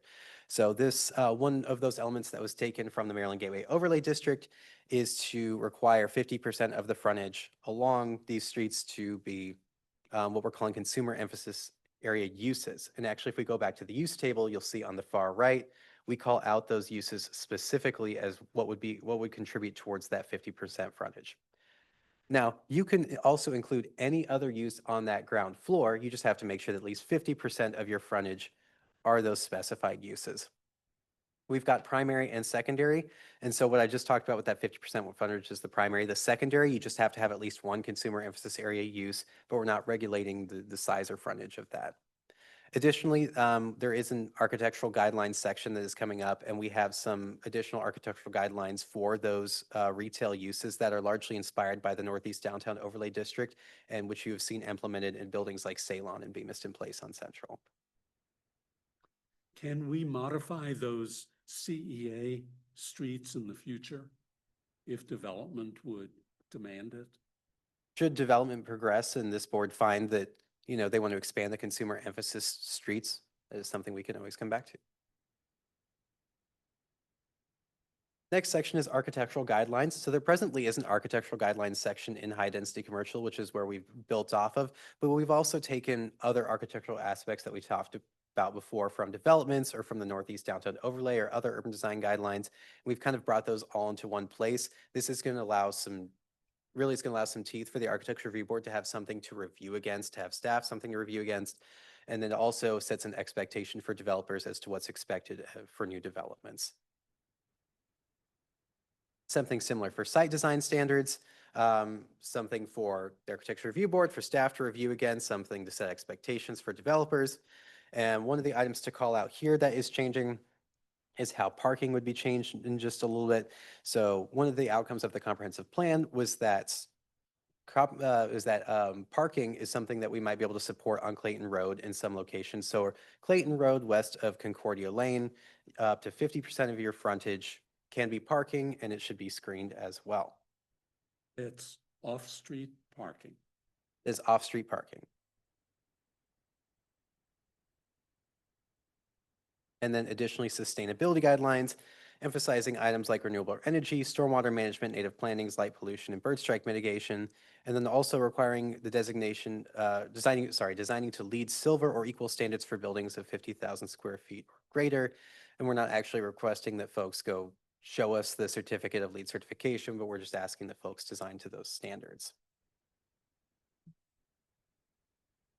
So some examples that we talked about previously, we'll go back over real quick.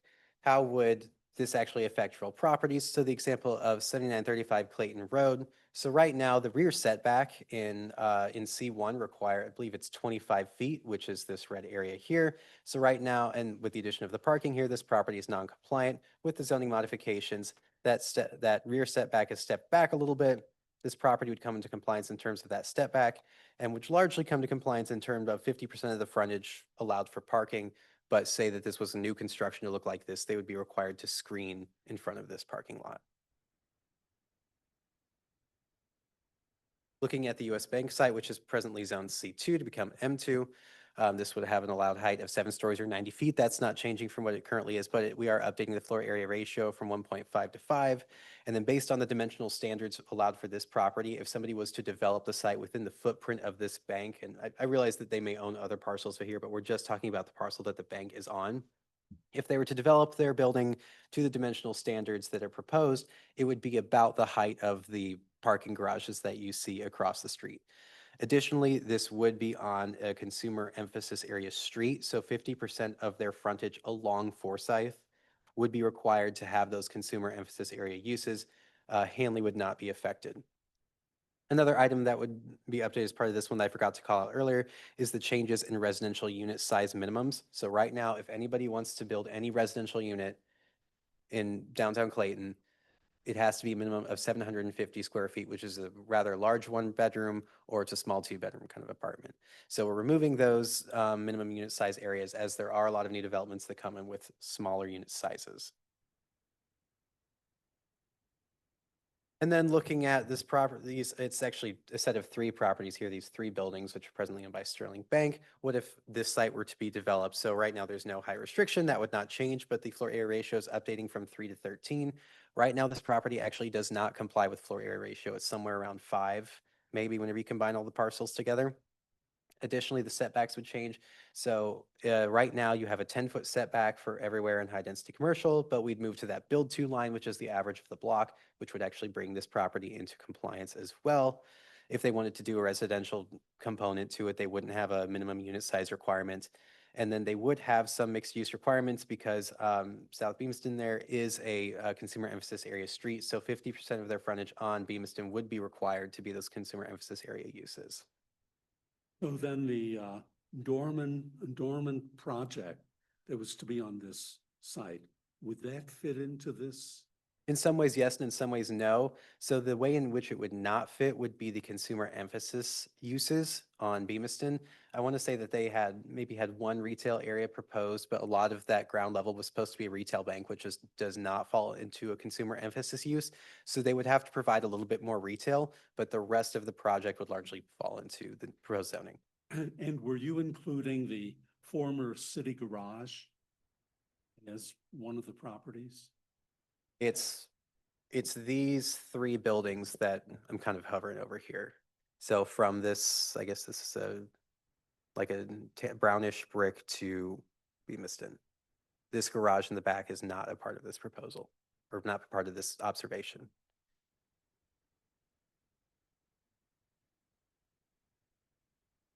Alrighty, any items to discuss?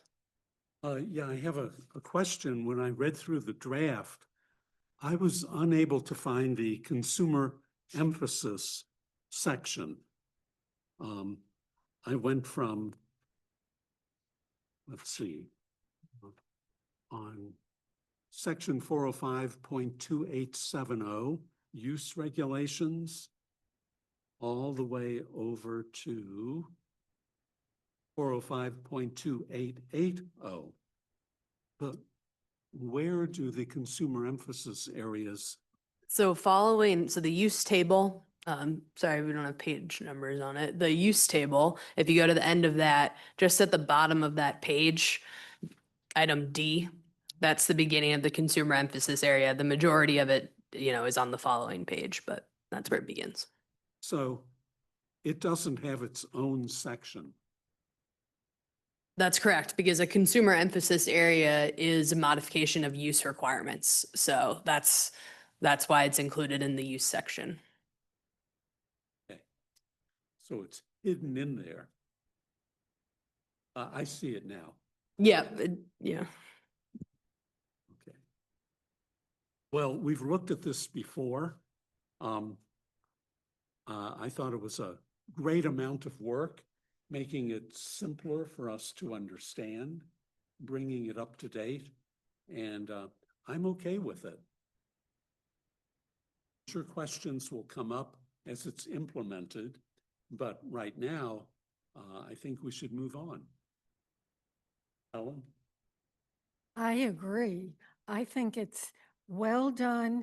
It's definitely user-friendly. It will take some time to get used to M1 instead of C, because C has been around for so long, but I think it's excellent. Susan? Just a couple things.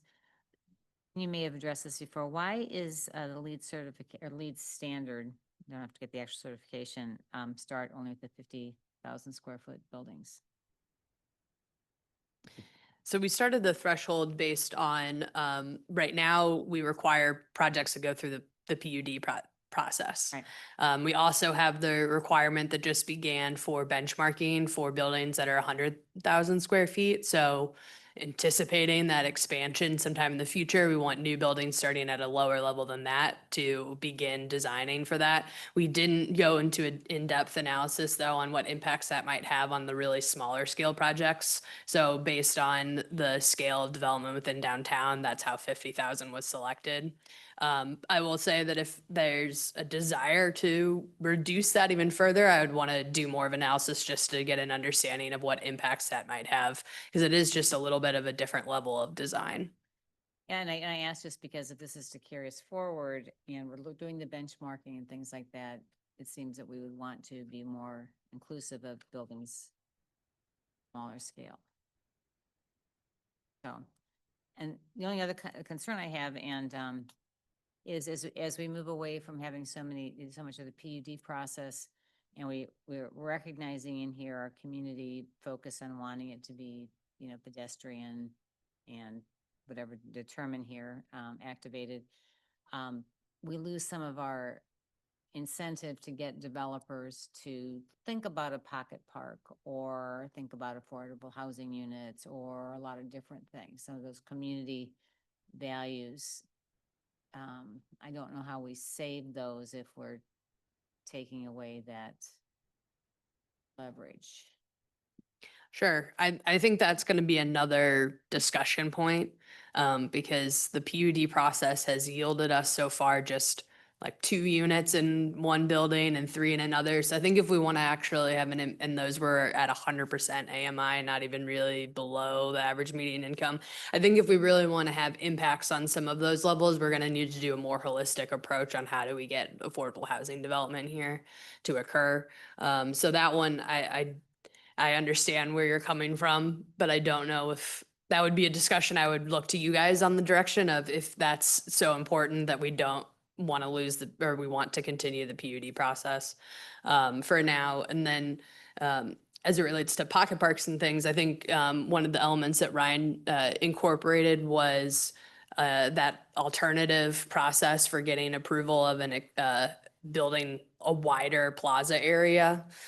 So there's still some process for people to do that when they want to, when it's planned well. But that's just, it's when they want to versus us encouraging that type of development, because it's not Yep. always profitable for a developer. And so, yeah, affordable housing, all these things are just examples of the things that we may want a developer to do that may not be best use of each square inch of their space. And I wonder how we Yeah. keep that, have an incentive to try to get those things that are public good. Jim?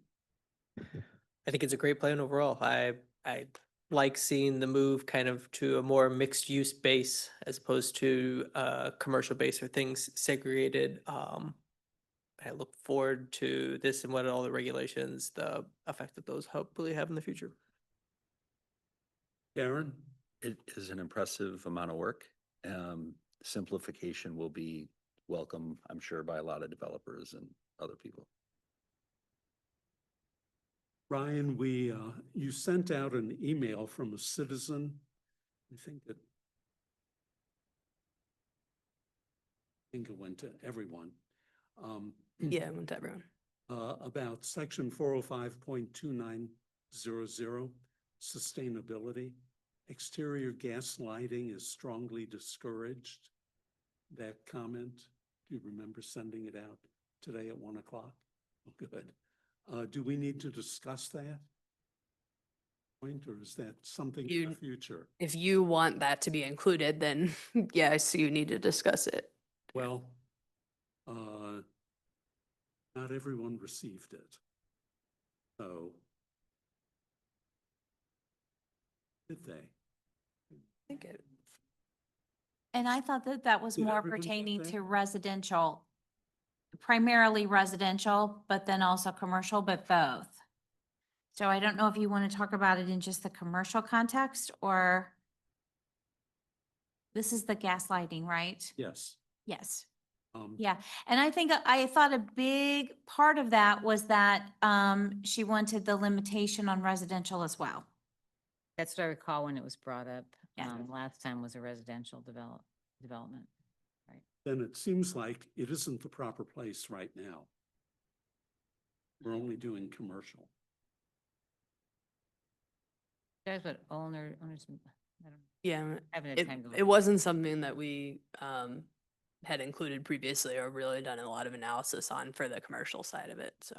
Is it done much on the commercial development? We were having that same discussion. There's a handful of properties along Clayton Road that have existing gas lamps, but we couldn't really think of times where people have requested to add new ones on commercial properties. But we would have to spend a little bit more time on it. And because I have no idea what the, I remember Kathleen's presentation for the housing, but what kind of impact that has? I don't know, so maybe it is worth looking at on a commercial scale. Well, since we don't have really that much information, I think we should move on from it tonight. We could come back. We find a reason to do so, or probably address it in residential in the future. Yep. And I apologize, I do see now everyone did receive it, so my error. Okay.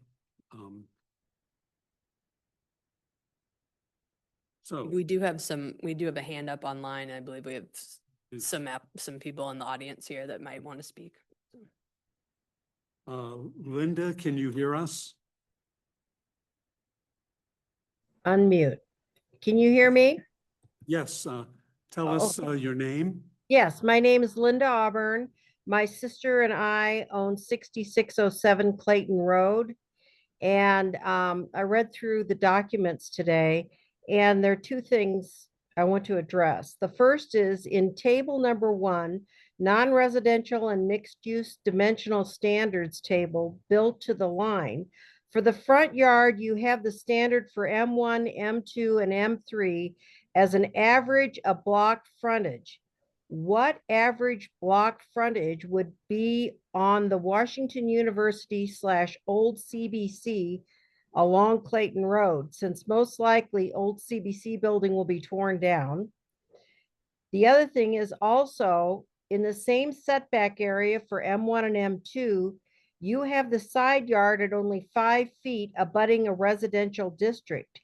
That seems much too close when you're allowing a 5-story or a 65-foot tall building for properties fronting Clayton Road from Big Bend to the east city limits. Where will there be any green space?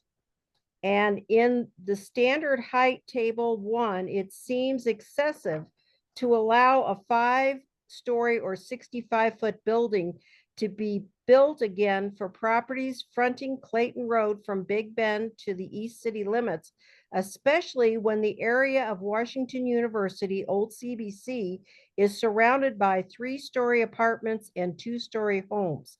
Additionally, the Washington University property is higher on the north and west ends on the streets behind and next to St. Rita and San Benita, higher by at least 1.5 stories due to the hill.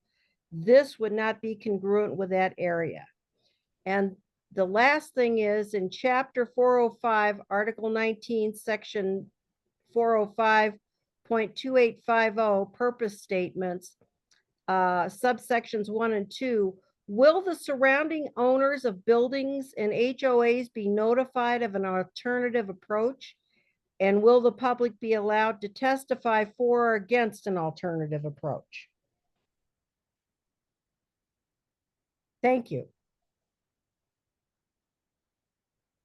Hello? We're here. Oh, Um,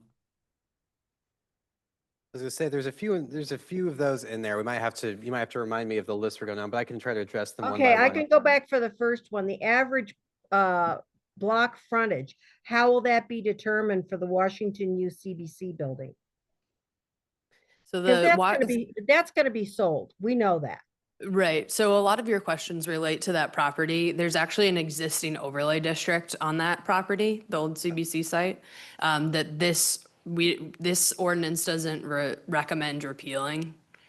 So all of that will still be in place because I understand that there's more particulars that people might want to dive into when it comes to development of that property. So these regulations really wouldn't change anything related to development of that site today. Okay, that the reason I asked these questions is that you said from Clayton Road from Big Bend to the east city limits, and that contained that area. That I did not know there was another overlay district. How do I find where that overlay district is and what it says?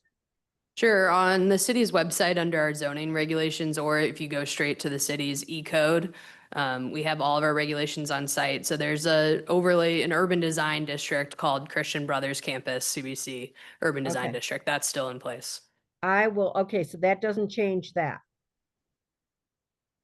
Correct. Thank you.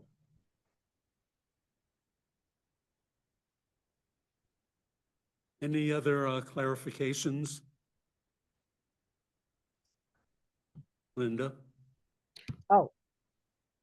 No, no, that's the only question I had was about the CBC area. Okay. Well, thank you for reading it and coming tonight. We appreciate that. I read it all. Yeah. But thank you. Any other hands up? No. Any comments here in the audience? Sure, come on up.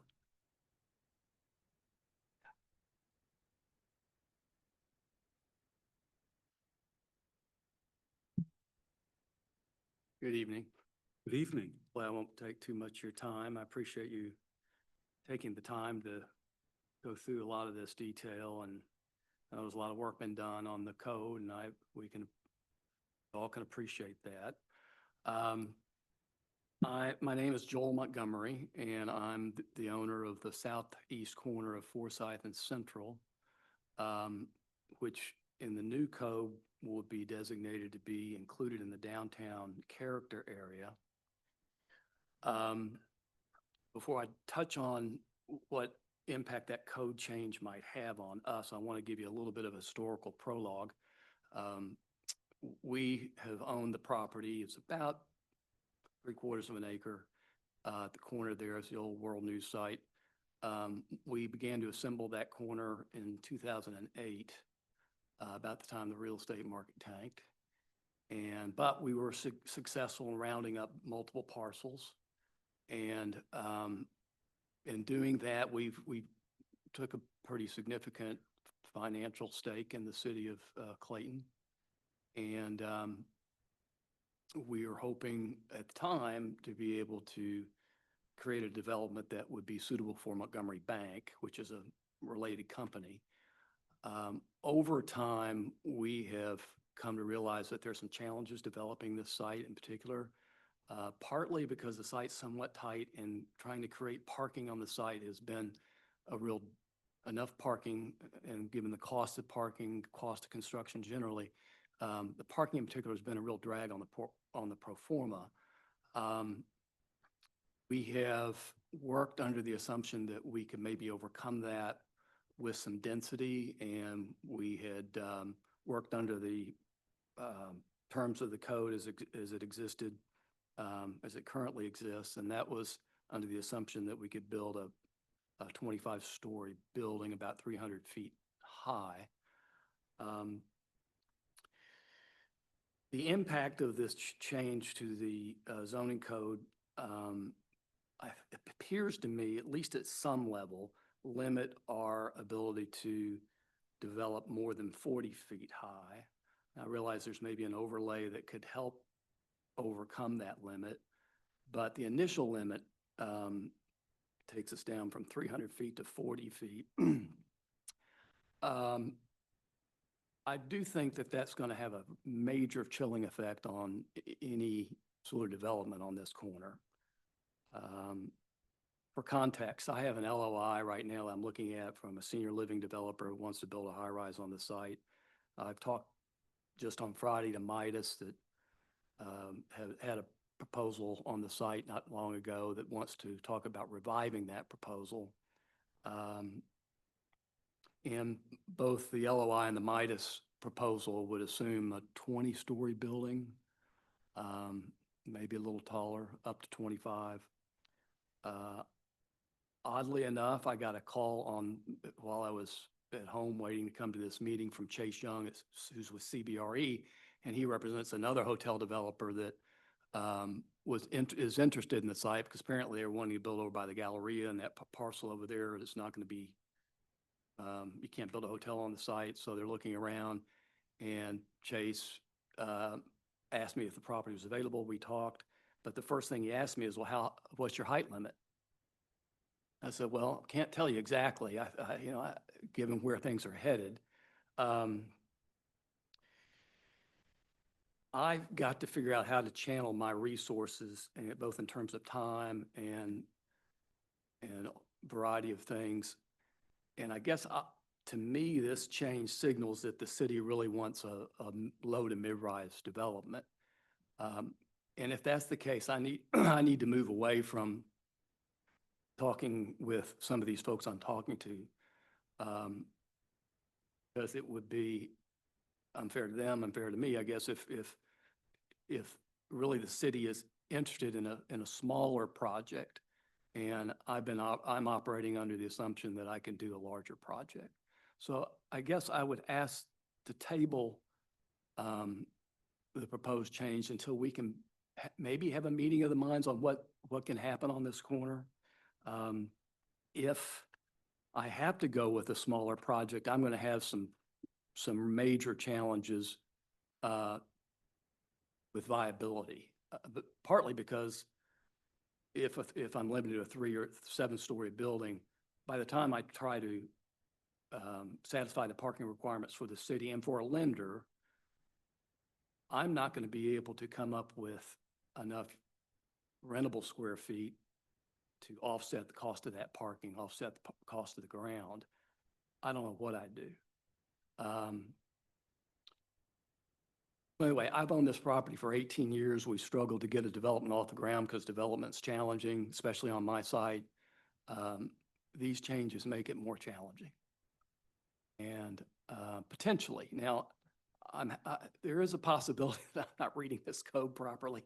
And I think we've talked a little bit. I had my attorney call sit down with Ryan today, and coming out of that meeting, I was still a little unclear, and maybe the next step is for me and my attorney to sit down with you all and see if I'm clearly understanding what we're up against, what the changes mean, what impact it has for my property. But at the very least, I'd like to do that. I mean, I've been holding this site for 18 years. I think we've got a great opportunity because it's a great location. It's a matter of finding the right opportunity at the right time. But I do think that in order to build something nice there, we're going to have some density. Thank you for coming tonight. I think I would defer to Anna or Ryan. Do you have anything you can give us more information on or shed some light? Yeah, I think it's a important parcel to talk about. So I'm glad that Joel came here to present his case to you. So the approach is, like we started with the introduction here. So we are taking large concepts that were discussed during our comprehensive plan process that came from input from people all around the city about, what they want to see. And we heard a lot about the referred to kind of as like the historic streets of Clayton, the historic downtown with the smaller scale. So we evaluated the Northeast Downtown Overlay District in light of the feedback we heard from the comprehensive plan. Some of the changes are targeting that. And so I understand the kind of alarm bell that goes up when you see such a difference in height. But one of the elements that we've also kind of right-sized on the back end was the floor area ratio. So there's a little bit of under our existing zoning, if you only look at height and you think you can build 25 stories or more, but then you have your floor area ratio of 3, or you're getting yourself into a PUD one way or another. So that's how the previous projects ended up in the PUDs. They weren't going to meet the requirements anyway. So one thing that we've explained to Joel is that PUD process still exists. The addition of the alternative compliance process still exists, but those are both case by case basis. So it's very different from a developer looking at the zoning regulations and knowing by right automatically what can be built. So I think there's an important kind of moment that everybody on this plan commission and the rest of the community and the Board of Aldermen need to think about is really the scale of development that they want to see within this corner. And is development on the north side of Forsyth something that you envision happening at a different scale than the south side of Forsyth or not? And there was a lot of emphasis on kind of maintaining the character of some of those existing smaller buildings. But as we've heard from the owner, the existing smaller buildings at this intersection are probably not going to be reinvested in and saved at this point. There's reasons that there aren't really tenants left there. So I think there's not necessarily like this is the right or the wrong answer. We wrote a code that does our best job of implementing the larger vision of the community. But I do think that it's an important time for you guys to think about these parcels, because their next step in the life of Clayton is going to have a big impact. And so the requirements of the Northeast Downtown Overlay allowed up to 25 stories, but we have a small floor area ratio. We also have 50-foot step back requirements. So there's some give and take there that ended them in the PUD process, which again would be an option for them to pursue under the proposed regulations as well. And I appreciate that. And I think my only concern is if somebody's looking at the code as it's written, they're going to see three floor limit, maybe 7 floor limit, and they're going to see that is really the first line of defense that they've got to get through to get to the point where they maybe can get a larger building.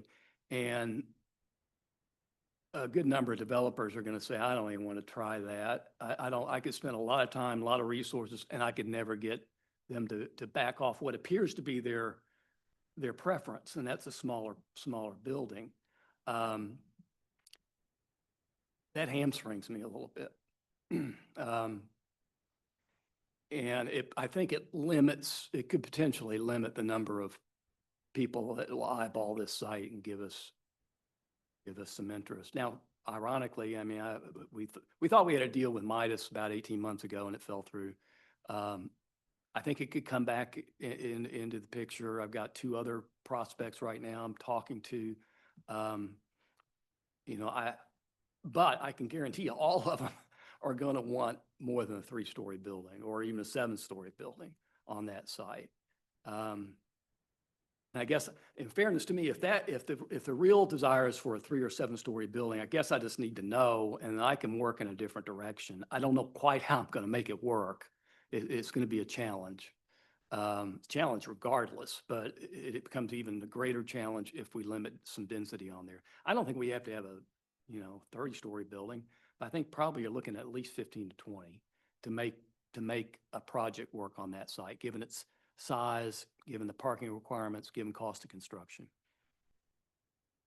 Well, with the FAR revisions and the potential for a potential PUD or alternative compliance, it seems like there are ways to move beyond a 3-story requirement. And the other thing, the southeast corner of Forsyth and Central, that's a very high point in the downtown area. And if you look east and west, we have several Centene towers to the east, and we have Commerce Bank to the west. So it seems that we shouldn't be cutting out the potential of a taller building at this site. Well, and I've been working under that assumption for a long time, and it would be harder, it'd be hard for me to shift gears, I think, just because like I said, I've got people right now I'm talking to about a possible project, and it's always been under the assumption that we could build, up to 25 floors. And I do think it could be, as you say, it's the zenith of the city of Clayton. It could be a sterling project that has a lot of significance, iconic, whatever word you want to use. It could be something that draws people in, and something that gives the city something to be proud of.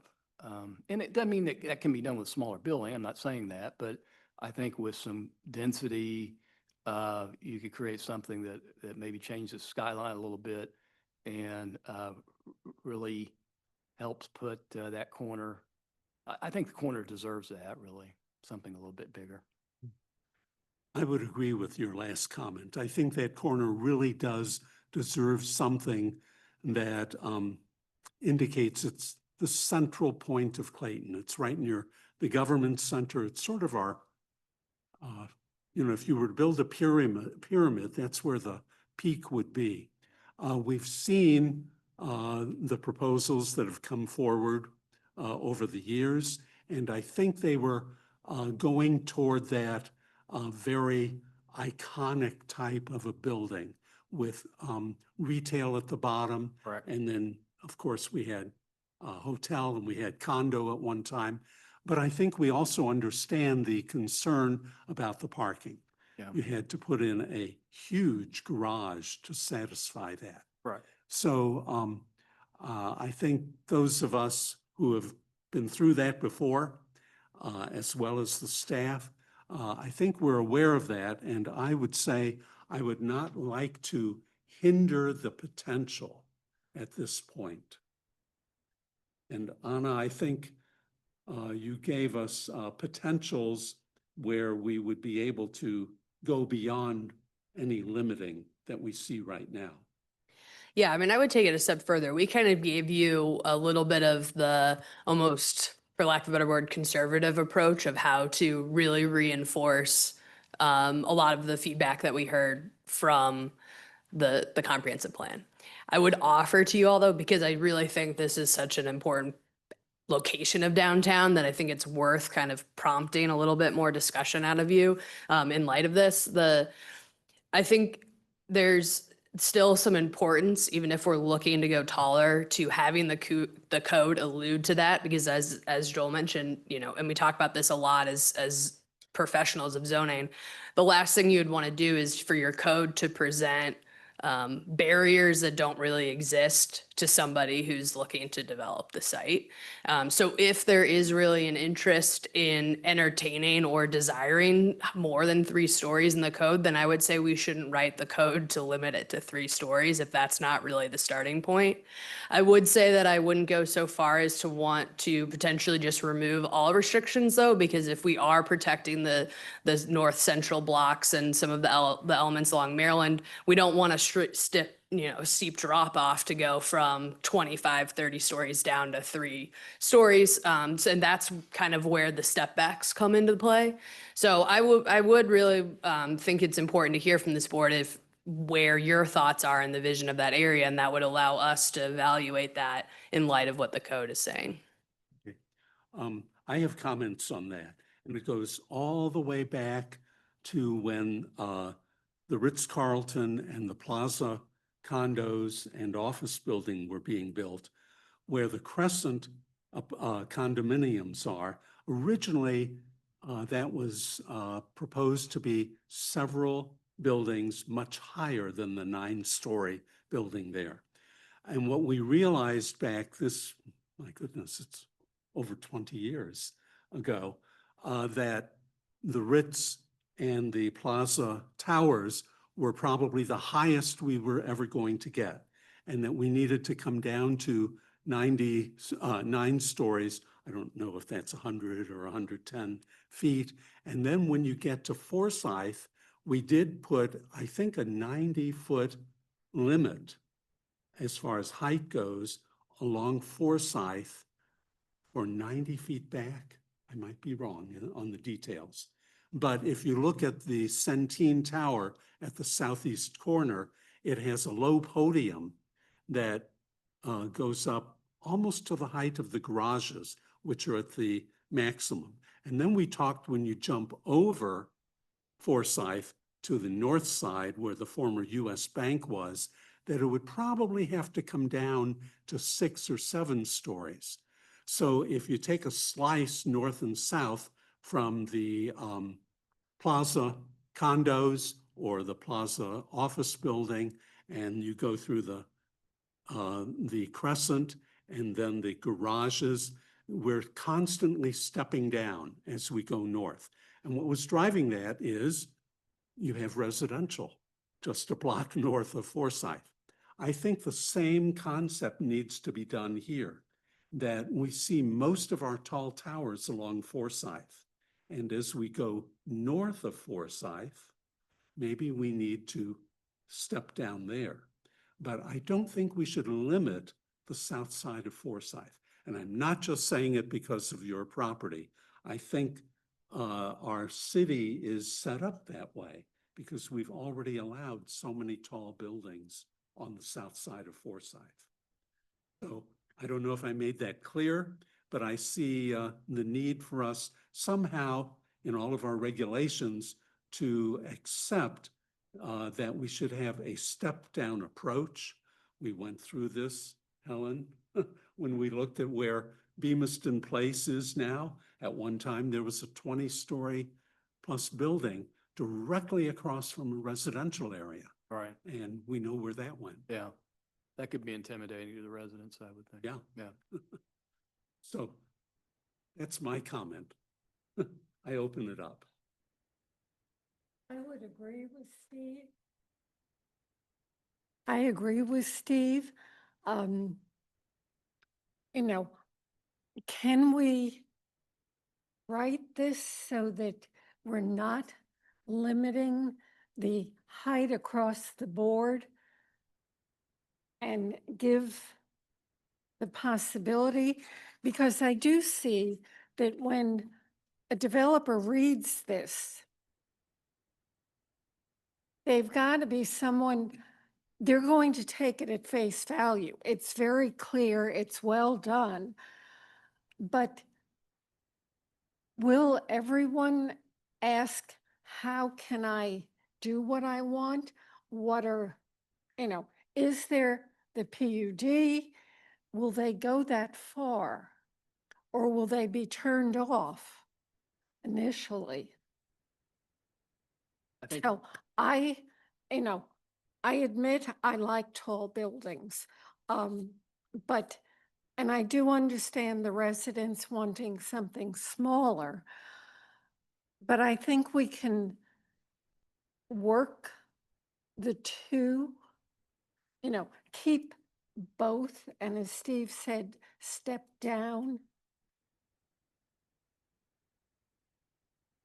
So I would, the height part, I would look at that. Can it be rewritten? So we're not saying everything can be 20 stories, 25 stories, but stepping it down. And I ask, would be the considerably, experts.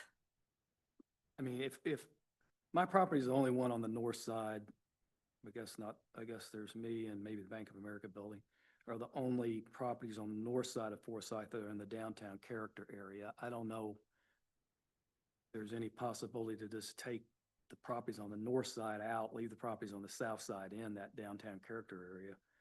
That would kind of free me up a little bit. I don't know if that's consistent with master plan or anything like that, but Clarify, you mean, so do you mean say properties on the south side? I'm sorry, Yeah. I'm on the south side. Yeah. Yeah, leaving the properties on the north side in the downtown character area, but on the north side of Forsyth, I'm sorry, on the south side of Forsyth, remove those properties from the downtown character area because they're more in the high density district versus the downtown district where you want smaller buildings. That, I mean, that's just an option. I don't know if you guys are willing to go that route, but that's a thought. Well, following up what you said, Joel, the virtually vacant properties that are on your property right now, I would not like to see those replicated in the future. I think that would be a disaster for the center of our downtown. I don't have any plans to do that. Good. No, I knew that. But I don't think we should limit ourselves to that being the only thing that could happen. Other comments? Jim? I can say, I mean, obviously you don't watch every single Zoom for the hours that we do this. I specifically asked about this property when we went through the first time because I did not want to put something in place that would preclude something higher from being built. And I believe at that time there was a fairly cut and dry answer of no, it could go through the PUD process and still be there. It's not a hard cap of 3 stories. If I viewed it personally as a hard cap of 3 stories, it's not something that I would be in favor of voting for. I do like the flexibility, but once again, pretty much every building right now goes through the PUD process. This is I mean, obviously, you know, we're talking about one parcel, part of a larger plan. It's going to eliminate the PUD process for a lot of those. Is it going to eliminate it for every single building? No. My takeaway from that would be, I mean, you already know that this is a very important corner, and how that corner is treated. I don't think necessarily, especially from the comments that have been made before, I wouldn't take that as there has to be a 3-story building cap here, but how that corner is treated is going to be of utmost importance and something that this board would be looking at very, very closely. So throughout this code, you know, hear a lot about step backs. You hear a lot about variation in buildings, so we don't just only get these kind of tall rectangles. All right. I would keep those things in the back of your mind. I think if it's something, obviously, you know, we're not here to provide architectural advice, but would I view it as a hard cap of 3 stories? No, I definitely would not. And I think all the comments kind of point to that. Would I be very cognizant of how I'm treating that corner, the uses at the street level, how that relates to the pedestrian versus maybe a taller tower behind it? I think all those things will be very, very closely looked at, but shouldn't be considered something that we're going to veto right from the beginning if it's not a 2 or 3-story building. Understood. I work in the building right next to it, so I walk by the empty buildings every day. And it sounds like you would have to go through a PUD process anyway. And it is a pretty unique spot in Clayton. I mean, it is, you know, Central and Forsyth, Main and Main, whatever you want to call it. But I agree. I mean, it's going to be a marquee. It's going to draw a ton of attention. People are going to really want to see something that's kind of pops for that. We share that, those same concerns.